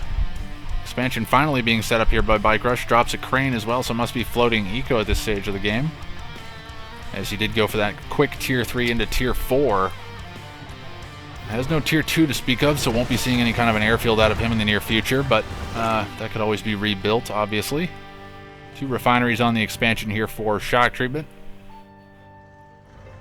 And he's actually rebuilt one of his refineries back at home as well. So does have a fair bit of refining capability on this main field. Should look to get out some more harvesters, though. Only has 3 harvesters on this field, and that war factory is not actually building anything. Not sure what the money is being pumped into right now for shock treatment. It doesn't look like he's producing much of anything. Might be struggling a bit on eco as well, so it's always a possibility. Ooh, the bomber tries to come in, but it's not actually going to get its payload off. Not sure exactly what that was. That may have been tier 4. Whatever it was, not going to be able to make it in and actually do any damage. Harvester here from shock treatment still under fire by some rocket squads that have made its way forward from Bike Rush. Low power on the shredder turret, going to cause problems here for shock treatment in terms of dealing with that infantry. A lot of refineries here from Bike Rush. He has 5 refineries, count them 5, on that expansion field, so he is going to be feeling good about eco on that field. 3 refineries on the expansion here for shock treatment. And tier 2 is down for him now as well. Not sure how far off he is from tier 3, though. It's looking like it's probably going to be quite a long time before he's up to tier 3. And Bike Rush has been sitting on tier 3 since about the 4 or 5 minute mark. Maybe even earlier than that. But Avatar's on the move here for Bike Rush. There's really nothing to defend against this. However, some infantry would not be terrible here in this composition. There's really no anti-infantry from Bike Rush to deal with that. So a pretty good tier 1 option here from shock treatment to try and deal with this tier 3 move from Bike Rush, and that's going to force him to pull back. Honestly, that could have been a killing blow if he had some infantry with him to move in, but it's looking like he is going to use this opportunity to join his infantry on the front lines, push into the expansion. I like this move as well because that's going to starve shock treatment out of his money on his expansion. No, he's not choosing to engage here. I'm quite honestly surprised by Bike Rush's hesitance to actually move in here. He must know that he has the advantage right now, but just doesn't seem to want to commit. Or maybe shock treatment playing this one close to the vest, just waiting and baiting Bike Rush in. I don't think he even has... He has tier 3 now. Tib Catalyst Missile... Where's that going to hit? Alright, Tib Catalyst Missile was actually on the expansion here from Bike Rush. That's shock treatment's support power being used there. A number of harvesters being called off the line to try to save their lives. So 3 refineries get destroyed. I think a couple of harvesters went down as well, but still 2 refineries on that expansion for Bike Rush. He's going to feel okay about that. A huge mass of infantry and avatars through the middle of the map here for Bike Rush, and it's looking like there's going to be a Tib Vapor Bomb coming in, going to kill off a lot of that infantry that was in the mix, but it was mostly rocket squads. Actually, that Tib Vapor Bomb doing a lot of damage. Not very much damage to the avatars, in fact, almost none at all. Kind of a tickling amount of damage, but they completely wiped out all the infantry here for Bike Rush, and now he's going to be forced to expend the rest of his infantry, essentially peeling for this Avatar force that's returning back to base. Really need some anti-infantry capability out here from Bike Rush, and just haven't seen it yet. Honestly, even some buggies wouldn't be the worst idea in the world, but he just continues to spam avatars, and while that's going to be good against killing the base and just making sure that shock treatment can't really transition out of infantry. However, we do hear another Catalyst Missile being called in by Bike Rush, and this time it's going to hit shock treatment's expansion, taking down 2 refineries and a couple harvesters, and shock treatment down to 1 refinery on that expansion, so still struggling on eco here, and we just need to see some kind of anti-infantry move here out of Bike Rush. Maybe start spamming out some tier 2s and just selling them off and getting those Black Hand squads on the front lines to deal with the infantry and allow the avatars to just move up after that infantry pushes forward. But we just haven't seen it. This Avatar army trying to deal with the infantry, I think this is a mistake, a significant mistake here from Bike Rush. I'm honestly shocked that he hasn't moved into like a tier 2 spam, trying to get out some some black hand squads, but again, these guys just microing all over the place. Looks like some avatars out from shock treatment now, trying to deal with Bike Rush, taking some beneficial trades here. That's what he wants to be seeing at this stage of the game. But yeah, Bike Rush has been sitting on a fairly large force of avatars, only now moving into firing range on this base, and should look to clean up the refineries straight away. If he can deny the refining capabilities on this field, that may very well be GG here for shock treatment. Great mine drop from shock treatment, though. Gonna do a fair bit of damage to these avatars. Could have been a slightly better position, but the MCV finally does go down here. Mine drop being called in by both sides, and the refinery does get killed off here for shock treatment. I think that's going to be GG. I don't quite know how he comes back from that. He's just being starved out of eco, and he knows that Bike Rush is on that expansion down on the bottom right, so he doesn't really have an opportunity to expand down in that direction. He really has to take an insanely good engagement here, but he's not going to be able to. GG comes in. Commando was running forward, but that's not going to be enough. GG has been called, and shock treatment has been defeated. So Bike Rush looking a bit more dominant on that map. Honestly, shock treatment, I thought he had some good responses earlier on in the game, but just got pushed out as that game went on. The one-click actually doing a fairly large amount of work there for Bike Rush early on. I was kind of skeptical as to whether or not it would be worth its weight in gold, but it was worth its weight and then some by taking out the critical refinery, and then also a number of harvesters there from shock treatment, forcing him to rebuild those early on and delaying that expansion even further while getting his own expansion up and running. So very solid game there from both sides. Bike Rush coming out on top and going to even up the series to 2-2. So now we're brought to a best of 3. And Game 5 should be coming up momentarily, everybody, so be sure to stick around.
Hello everybody and welcome to game number 5 of our best of 7 final series, and that brings us to the map Tournament Towerless.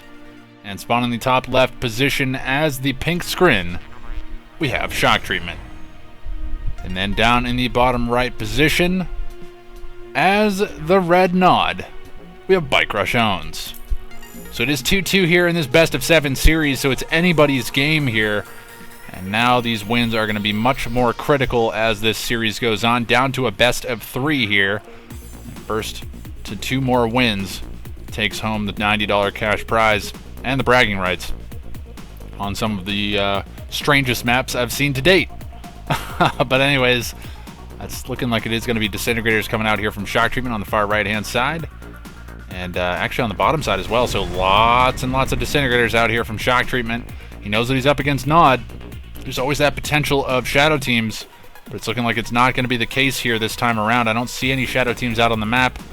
We do have a buggy out here from Bike Rush pretty early on, and more than likely just wants to spot out anything that Shock Treatment may be up to. I think he's spotted the Disintegrators on the bottom side of the map. These have actually been sent down here to try and kill off the Tiberium spike.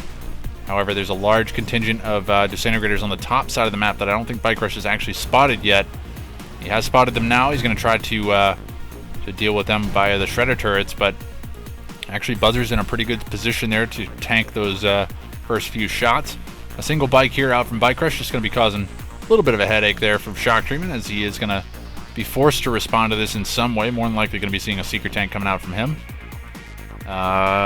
Maybe not. Probably going to be a Seeker tank this time around. Yeah, it's building too quickly to be a Harvester, and that Harvester will eventually be destroyed if it's left to its own devices. Raider Buggy's out here from Bike Rush to try and deal with these Disintegrators. They do manage to kill themselves a Tiberium spike on the bottom side of the map, so a pretty good pickup there from Shock Treatment early on to get that Tib spike advantage. But he is going to lose a lot in this trade, so he's sacrificing a bit early in order to hopefully win the later portion of the game. We'll have to see if that ends up working to his advantage here as the game goes on, as Bike Rush has not gone for any kind of a expansion here. I think he's forgotten maybe that he can actually build towards the center of the map, and he's using a Harvester to grab away that green Tiberium, so putting it to good use at the very least, making the best of a bad situation. But Flame Tank out on the bottom side of the map here for Bike Rush by the looks of it, gonna look to go in for some harassment on that expansion. However, more than likely a few Seeker tanks out, going to be enough to deal with that. Going to be sending some Raider Buggies up in the top left position, maybe looking to draw these Seeker tanks out of position here for Shock Treatment, but he's not going to be dissuaded by that. He's going to be sending them up and to the right, but going to be out of position to deal with the Flame Tank here that's in his base now. 2 Seeker tanks going to be the only thing standing between this Flame Tank and utter destruction on this extractor. Forces a lightning spike drop as well, but I don't know that he's going to get it before the refinery goes down. It's so close! He manages to save it. The lightning spike was the critical aspect of saving that refinery, so great drop there from Shock Treatment to be on point and drop that one down right away. That Flame Tank on the top side of the map taking heavy damage, but a few Raider Buggies going to be enough to dissuade the Seeker tanks from pushing too far forward, but now they're going to go ahead and chase this one down. They do manage to take down that Flame Tank, so Bike Rush not looking to be in the greatest shape here in this game. Is up to tier 3, probably looking to go into tier 4, go for those 1-clicks again. We've seen him do this on one base a couple of times here now, and it's proven to be pretty effective. We'll have to see if it ends up being effective here in this game. Actually, it could potentially be, because if he manages to take down both of those refineries, it's going to be pretty good news for him. And yeah, Bike Rush saying he forgot to build Harvesters, so struggling on eco right now. I don't know that he necessarily forgot to build Harvesters. I think he was just building Flame Tanks, and you generally can't build them both at the same time. You have to kind of pick and choose. So we did see a Stealth Tank out on the map here for Bike Rush as well. Not sure where that headed to. May actually be chilling out back at home. Nope, it's headed through the middle of the map now. So not sure where that Flame Tank ended up. Okay, Flame Tank's down in the bottom left position. Not sure how Shock Treatment has any idea this is down here. I don't see how he could have possibly spotted that. Unless one of these Seeker Tanks just happened to get vision of it. I'm actually kind of shocked that he saw it. Yeah, I'm actually kind of surprised as well. And Bike Rush is going to tap out of that game. I'm actually kind of shocked that he saw that as well. I have no idea how he spotted that. But anyways, that is going to be it. Bike Rush was definitely behind in that game, so it's not shocking that he tapped out. But yeah, I can understand the frustration there in that game. Yeah, take a look at the resources graph. You can see the obvious difference in resources there. Bike Rush going for a much more aggressive build, whereas Shock Treatment going for a far more eco-centric build, which is not that shocking here for Tib Wars, and manages to get himself the early spike advantage as well, so it worked out to his advantage as the game went on. But anyways, not going to harp on this one for too much longer. It's pretty self-explanatory how that one went down. 5 minutes and 7 seconds on the clock. That is going to be it. And that's going to take us into Game 6, where Shock Treatment could look to close this one out and take first place. We'll have to see how he does here. That should be coming up momentarily, everybody, so be sure to stick around.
Hello everybody and welcome to game number 6 of our best of 7 final series, and that brings us to the map Mountain Pass. And spawning on the top side of the map as the red nod, we have Bike Rush owns.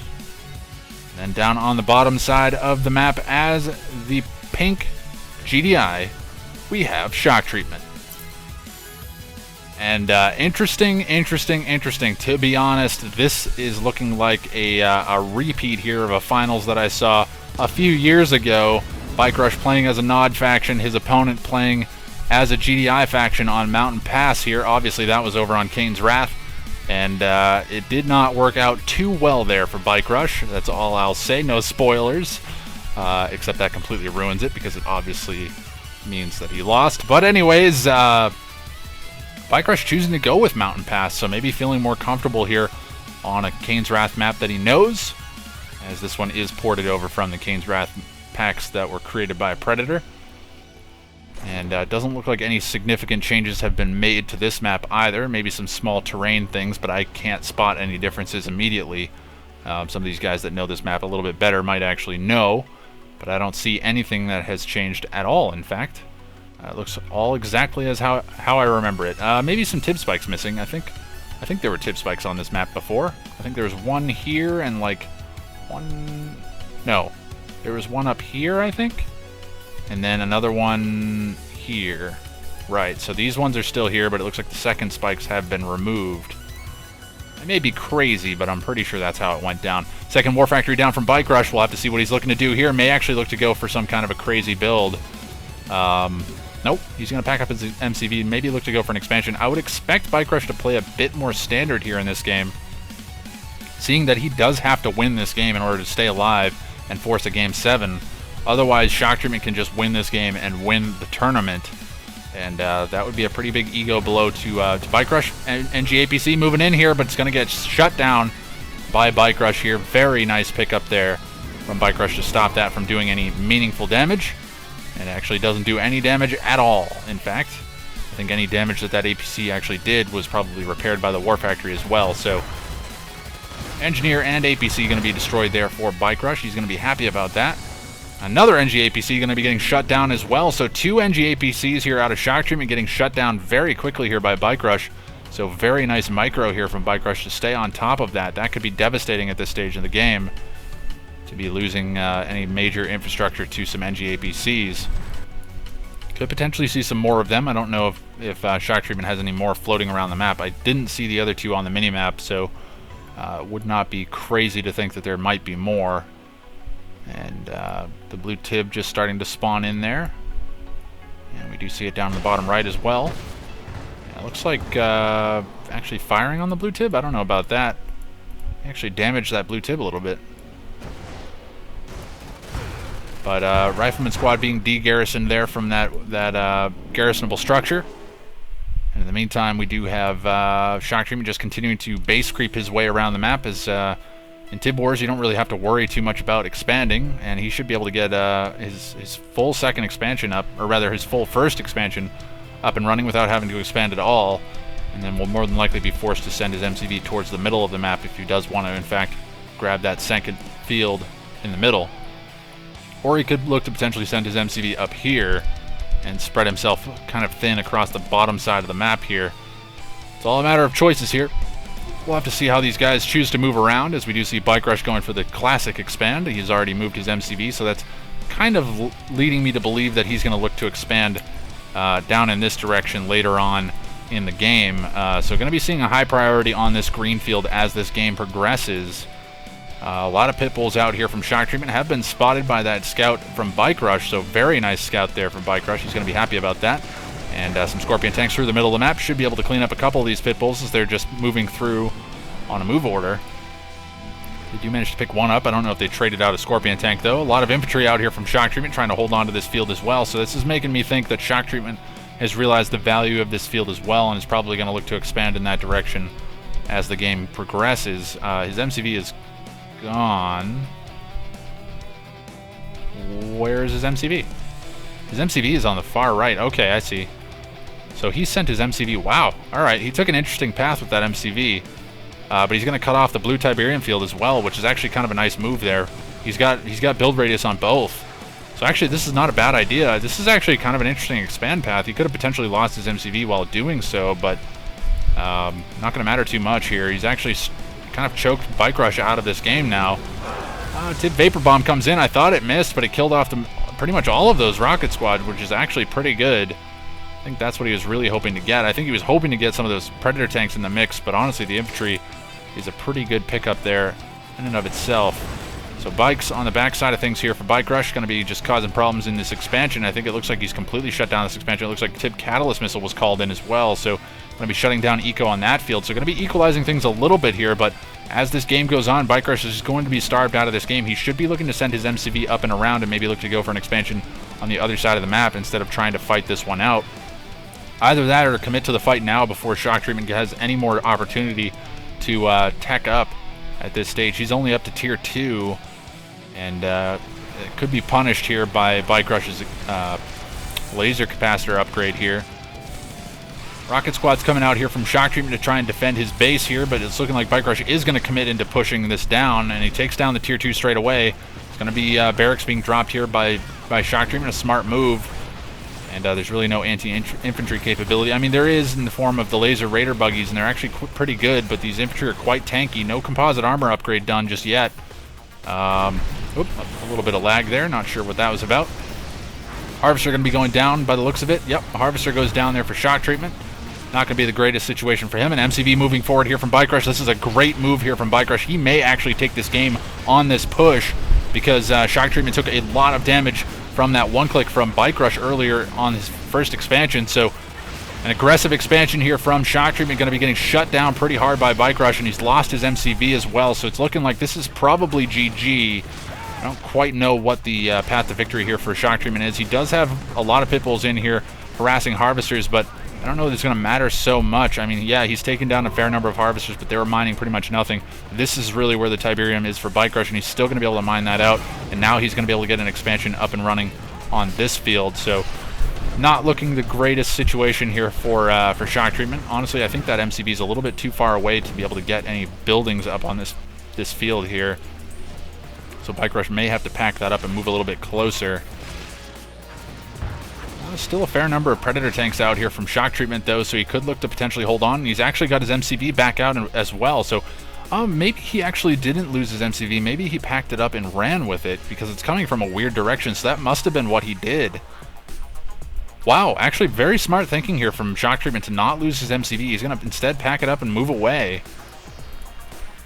And Bike Rush has expended pretty much his entire force in the meantime. Did lose some Harvesters back at home, so Shock Treatment has equalized the damage that was done by this Catalyst missile. So an interesting turn of events here for both sides, to be honest. I thought Bike Rush was looking to be in a very commanding position there, but Shock Treatment really equalizing the damage. And it's looking like another unit being destroyed there by Shock Treatment's Predator tanks. Not sure exactly what that was, but some infantry moving forward here, looking to get some garrisons, and they should be able to grab that garrison without any trouble. And now they're going to be causing problems for this infantry here from Shock Treatment as they continue to run through this mix. And he's going to clean up all that infantry. Really nice pickup there from Bike Rush to grab that garrison. Those 3 militant squads causing problems for this infantry. Still no composite armor. No, they do have composite armor now. As we do see that upgrade is online, but Avatar is pushing forward here, not going to allow Shock Treatment to get an expansion up on this base, and that's going to be his MCV going down. This may, in fact, be the killing blow here. So Bike Rush responding to this very well.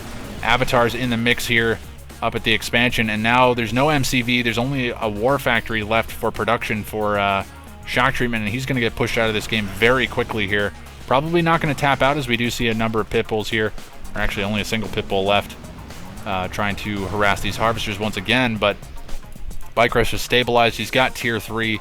Shock Treatment has no tech to speak of at all. Has an armory, so tier 1.5, I guess, but he's already got his upgrade out of that armory, so it's not really going to be worth all that much at this stage. He gets the airborne infantry, I guess. That's pretty much it. Another MCV coming out from Shock Treatment, so he's going to stay alive in this game, but honestly, Bike Rush could look to capitalize on this by just sending his Avatar army down and killing Shock Treatment right now before he's able to get any more eco, because he's really struggling on eco. But if he gets out enough infantry, this is going to be problems for this force. Where are the Venoms? They need to be in position as well. I know there are Venoms out on the map. I'm not sure exactly where they are, though. Only a few Avatars in the mix here. The problem here is that if these Avatars go down, they could potentially go over to Shock Treatment's forces. He's going to look to try to use these Avatars to kill off the Harvesters. I like that decision, just denying this eco, even though he's getting it off of the field. It's being destroyed before it actually gets docked into the refineries. And yeah, this is looking like it's going to be GG here for Shock Treatment. He's being completely cut off from his expansion. Has no possible opportunity to get any additional eco. Yeah, there it is. GG comes in from Shock Treatment. And that is going to take us to a Game 7, folks. Our first Game 7 in a long time. And I'm looking forward to it. Here is Bike Rush strikes back in Game 6. So return of the Bike Rush here in Game 6. He's going to show that he feels comfortable on this map. Shuts down Shock Treatment, despite Shock Treatment making some interesting early game decisions that seemed like they were going to work out pretty well. But Bike Rush just committed at the right time on the far right-hand side, pushed Shock Treatment off that field, and then recommitted on the far left side to just to deny Shock Treatment any opportunity to set that expansion up. And the one click so early on in that game from Bike Rush really causing problems there for Shock Treatment, just unable to recover from that. And we'll take a quick look at the resources tab. Yeah, you can see it was right. I think it was right about here that Shock Treatment got one click. No, actually, I think it was a little bit further on. Must have been right up and around this area because it looks like he flatlined a little bit. So I'm thinking this is probably when that Catalyst missile hit, and then Bike Rush was already well up and over the top of Shock Treatment at that point, but just continued to spiral out of control. So just a solid game there from Bike Rush to keep himself alive, and forces a Game 7 here. So Game 7 coming up momentarily, everybody, so be sure to stick around.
Hello everybody and welcome to game number 7, our deciding game of this series and the tournament here.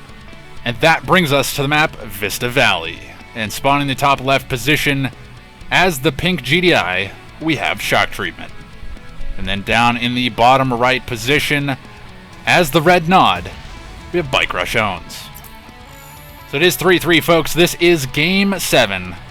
The deciding game that we are going to see today, and gonna be the most tense game, and they picked Vista Valley. Shout out to Shock Treatment for going with this map, man. I fucking love this map. Love it. Love this map. Just such a nice looking map. I've played on it a few times.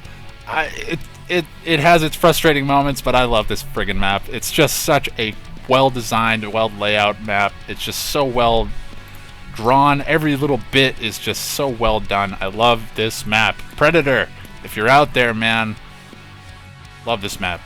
Well done.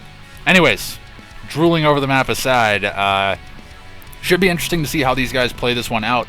I have not ever seen this played on Tib Wars, so I don't know how it's going to play in that respect, but honestly, I would not hate to see Shock Treatment go into the air here. I'd be interested to see if he can make Orcas work here in this game. I mean, granted, he's up against Bike Rush. There's obvious counters to that.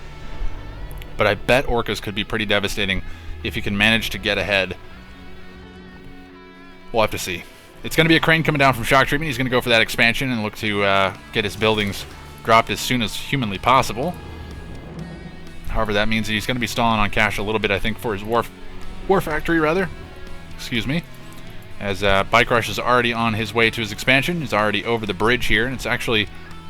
Ooh, Shock Treatment going for the long distance expand. I think this is a mistake. I think this is a genuine mistake. I don't know why he's going that direction.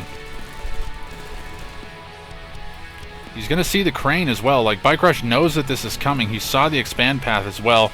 Crane doing a little bit of a dance for us there. A little bit of the robot dance. I like that. But, yeah, where the heck is this MCV going? Is he going to try to get in behind here and look to grab this field and this field? That would be really interesting. However, again, I think Bike Rush is going to see this coming. He sees the third refinery being dropped on the main. That may actually force him to go aggressive here. He does have a few bikes out. He's going to force Shock Treatment to respond to that at the very least. However, he's probably wondering where the heck his MCV is. I don't think he's actually spotted that yet. No, the MCV goes all the way up to the top right position. This is really interesting. I would have thought maybe he would look to pressure Bike Rush off of this field here. But no, he's just going to be happy with mining out on the top right, which is definitely a strange choice. It looks like he's trying to make it seem like he's down at his natural expansion, but I'm pretty sure Bike Rush knows that that's not the case. Yeah, and Bike Rush is already sending units up here to harass this, so he knows that this is here. This is not a mystery to him. Harvester should be getting repaired from the war factory there, but it's going to be under constant fire here. Yeah, this is a really weird decision here from Shock Treatment in Game 7. I don't know if he spotted the expansion and maybe just thought that the natural expansion was on the same side of the map. But he's going to be proven wrong here, and unfortunately going to be taking a lot of damage at his expansion and probably going to be pushed off of this completely here. Unless he's somehow able to mount some kind of miraculous defense, which it seems like he's doing.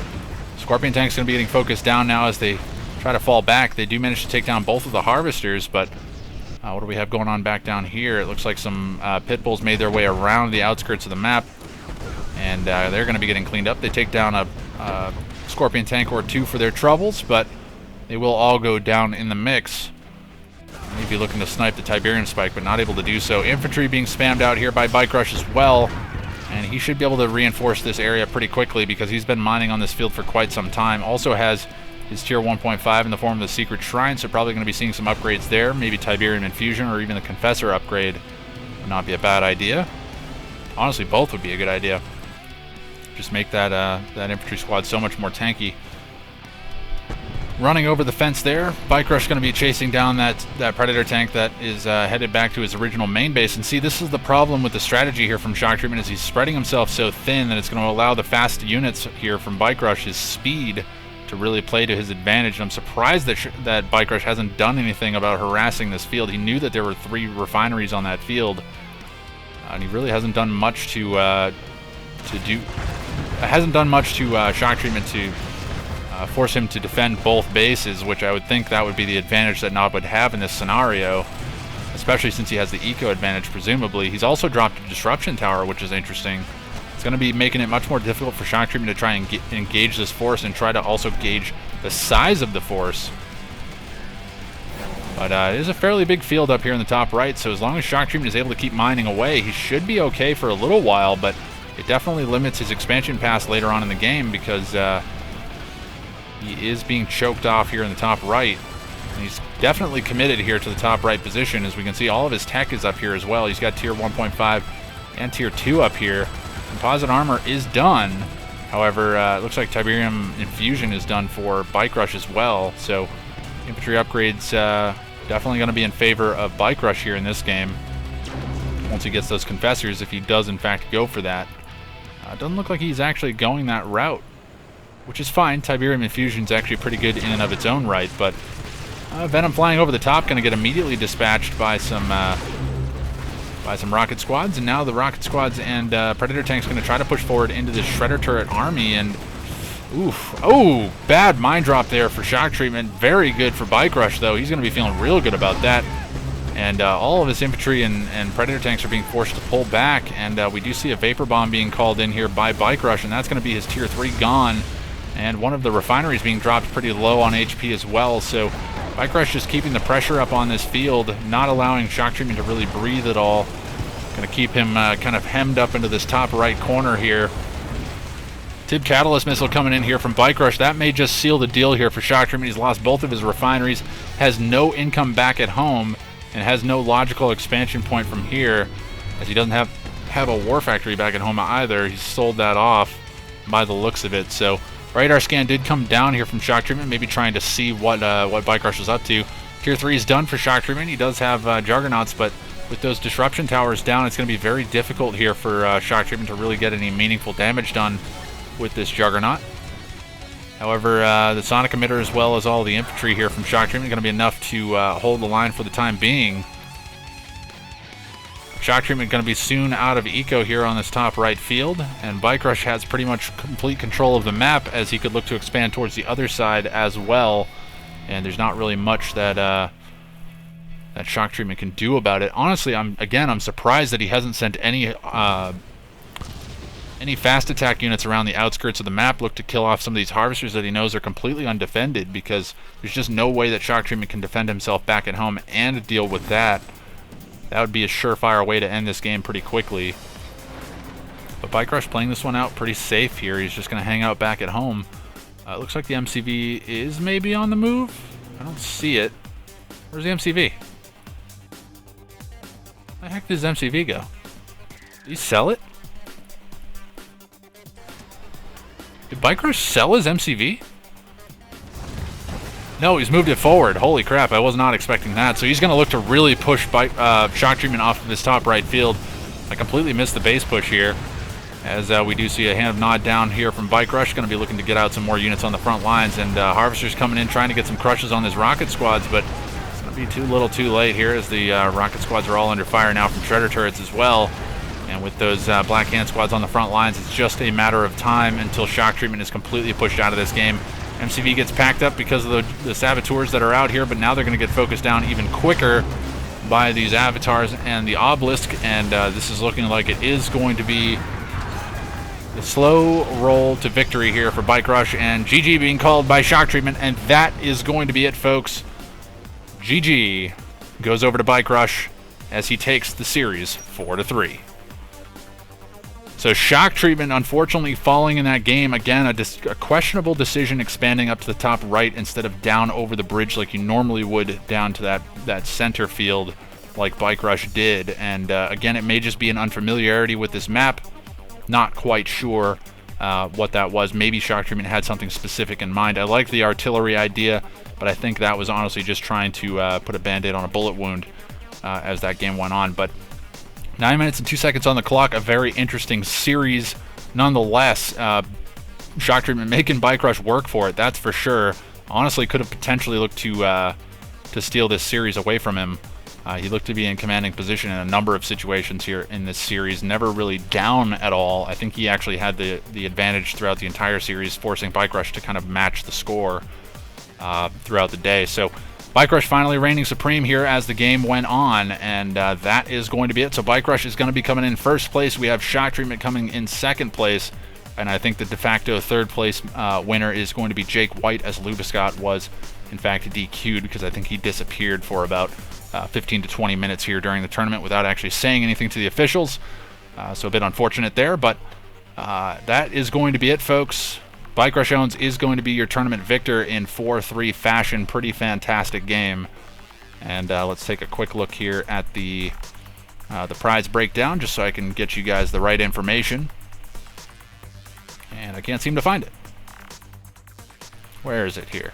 Okay, here it is. So third place going over to Jake White, going to be getting $20 US. Second place over to Shock Treatment, going to be getting $40 US. And the first place $90 cash prize going over to tournament victor Bike Rush Owens, taking a 4-3 victory over Shock Treatment. So very, very solid games here today, guys. We saw some kind of wonky games based on the way that some of these maps were laid out and the fact that these guys haven't really developed a meta on any of these. Some of these may not actually get a meta developed for them, as they may be pulled from the pack or not necessarily considered tournament worthy in the near future. We'll have to see how things shake out. But again, this was really just to highlight some of the new maps, and we saw a lot of the Kane's Wrath maps that were ported over, and it's nice to see them again because, again, they've been removed over on the Kane's Wrath side.